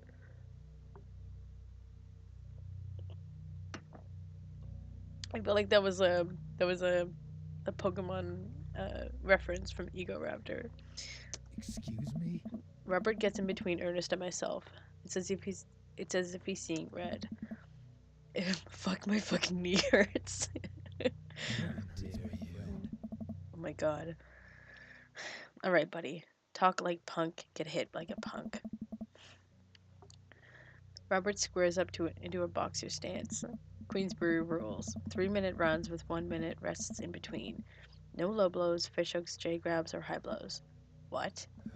I don't even think about pulling an illegal turnstile. That's an automatic deduction of 3 points. You'll have to designate a second if you're unable to fulfill your role as main duelist. One of your friends over there looks like he has enough youthful vivacity to handle it. Hey man, I don't want to get dragged into this. That movie sucked. It's too late. You two are bloodbound. If he dies, you die. Sorry, I don't make the rules. Talk to Queensbury. We're just gonna go. That's my fucking knee. This needs to stop, yeah. Ernest and his friends warily back away. Robert calls after them. The Queensbury Association will hear about this and consume better content. Once the teens are safely out of earshot, Robert turns to me. You were about to actually fight that kid? Are you kidding me? I could never hit a child. That would be despicable. I throw the rules at them, though. They always bolt. You throw the rules at them, though? They always bolt. Nobody wants a Queensbury sanctioned throwdown. Oops. But, full disclosure, I made half of that up. Wow. See, you don't even have to know the rules. You just make them up. Come on, let's get out of here. Robert and I cool down a bit as we walk back to the neighborhood. I'm so sorry. I really get into the art of filmmaking when I drink. It's okay. I think it's cool how much you like movies. To be honest, I don't know a lot about them myself. Buddy, I got so much to show you. You ever seen Sam Fuller? Any Sam Fuller? I haven't. Fuller is cash. I think it's the honor one. Thanks for defending my honor.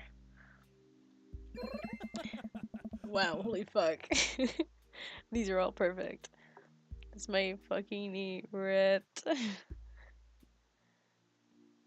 nothing. I'm here, no. It's a little strange when you say it that way, but sure, why not? Robert throws an arm around my shoulder and we drunkenly belt out tunes all the way back. We finally get to his doorstep. That was an interesting night. This was an interesting night. I liked it. A smile forms on his cheeks. A rare sight. Let's hang out again soon, yeah? Yeah. I linger there for a second, swaying drunkenly in the night breeze. Robert claps me on the shoulder. Night, bud. Robert heads back inside, and I stumble my way back home. When changing attire, make sure to type them. Aw. Date complete! Did I get an S? Jesus fucking Christ. Look at all those points, guys. S. S is the goal. Yeah, I'm gonna save for sure. Dad snark, family vacation, whiskey, paranoia, whiskey, silence. That's cute. Knife dad. While I'm doing my afternoon word jumbles, I hear the mail truck pull through the cul-de-sac. I wonder if we got any coupons today. Wow. I'm gonna save, and I think we're done. Unless you guys want to see more. It's up to you guys.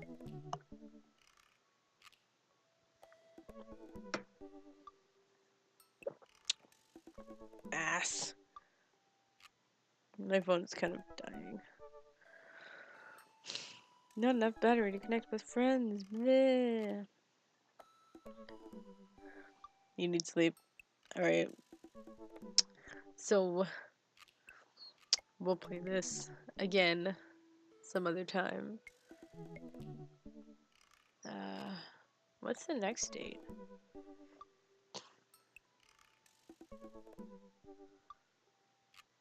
Oh, actually, you know what? Aw. I wanted to do one more thing. Because there's like... Oops. I think you get options to talk to Amanda about your date or something. And I kind of wanted to do that. If you guys are okay with that. Then I can save again or whatever. I'm on a high. I really want to keep playing this.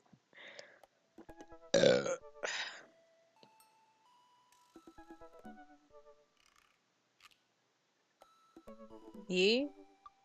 Okay. Just a little bit more. If there's nothing with Amanda in the next little bit, then I'll stop. Because then this guide lied to me. Okay. The nice mail person slides a couple letters in a large yellow envelope through the slot. It takes a couple of tries for them to get it in. Hey, my coupons. I take a closer look at the large yellow envelope. I lightly knock on Amanda's door. She probably has headphones on. Amanda? She yells through the door. What? I have something for you. I'm kind of busy right now. Can you come back later? Okay, just like you want this big old envelope we got from HIA. Immediately, Amanda pushes her door open. Horn Institute for the Arts? Oh, her room is so cute. I mean, if you're busy, I could come back. Father, please. I hand her the envelope, which she tears open with her teeth. Teeth, wow. That's probably bad for your teeth. She doesn't seem to hear me and spits out a piece of envelope. She pulls out a letter and unfolds it. And? The suspense is killing me. This is her dream school. Amanda's face is unreadable. I can't believe this. Oh, honey. It's okay if you didn't. I got in! Oh! I got in! Amanda tosses the letter aside and gives me a big hug. Congrats, sweetie. That's amazing. I'm so proud of you. She pulls away and looks at the letter again. Oh my god. I really can't believe I got in. Well, of course you got in. You're a great student. You nailed it. That interview and your photography is incredible. Oh. Wait. Dad. I know this one's really expensive and it's so far away. I think for a moment. HIA was one of the more expensive schools that Amanda applied to, but I know that she's had her heart set on it for the longest time.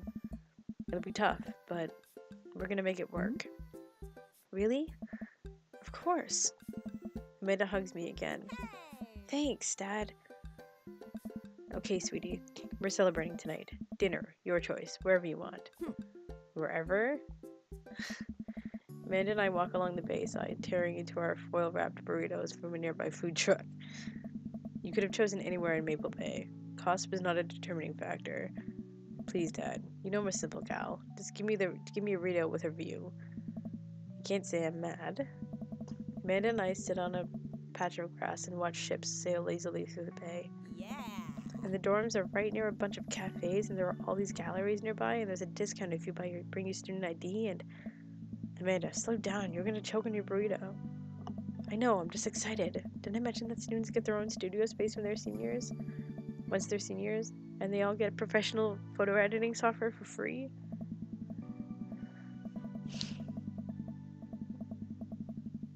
What, Father, Teef, give me a burrito. It's nice to see Amanda so enthusiastic about HIA, but I wish she wouldn't do it in between bites of her burrito.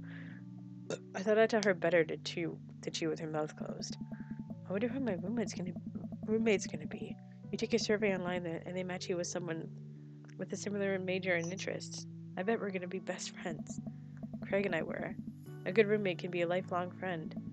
But don't get me started on bad roommates. Oh no.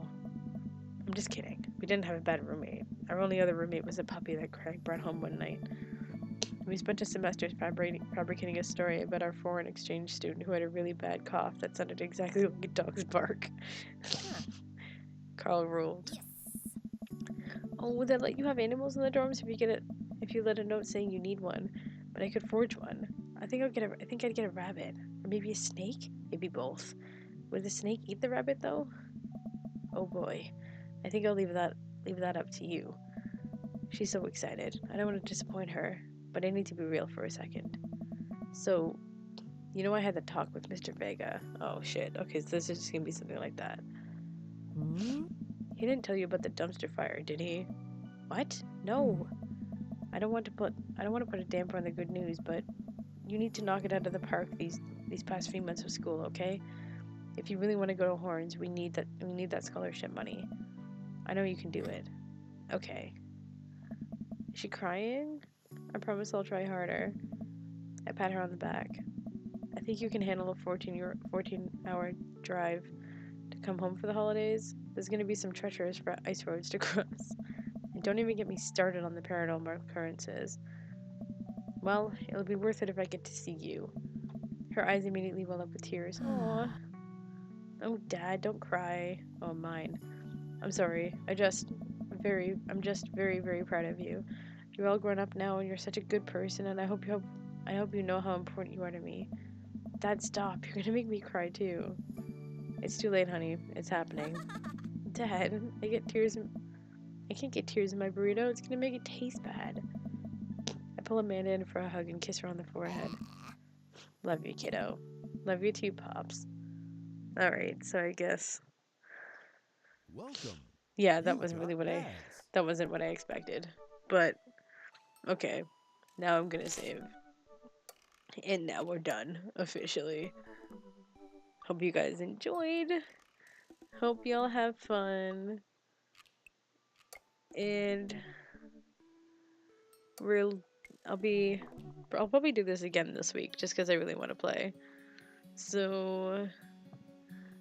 Thank you for watching, everyone who came to watch. Goodbye. Thank you, I'm glad you caught it too. I'm glad Karen caught it, actually.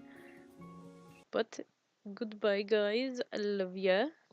I'll see you all next time, bye!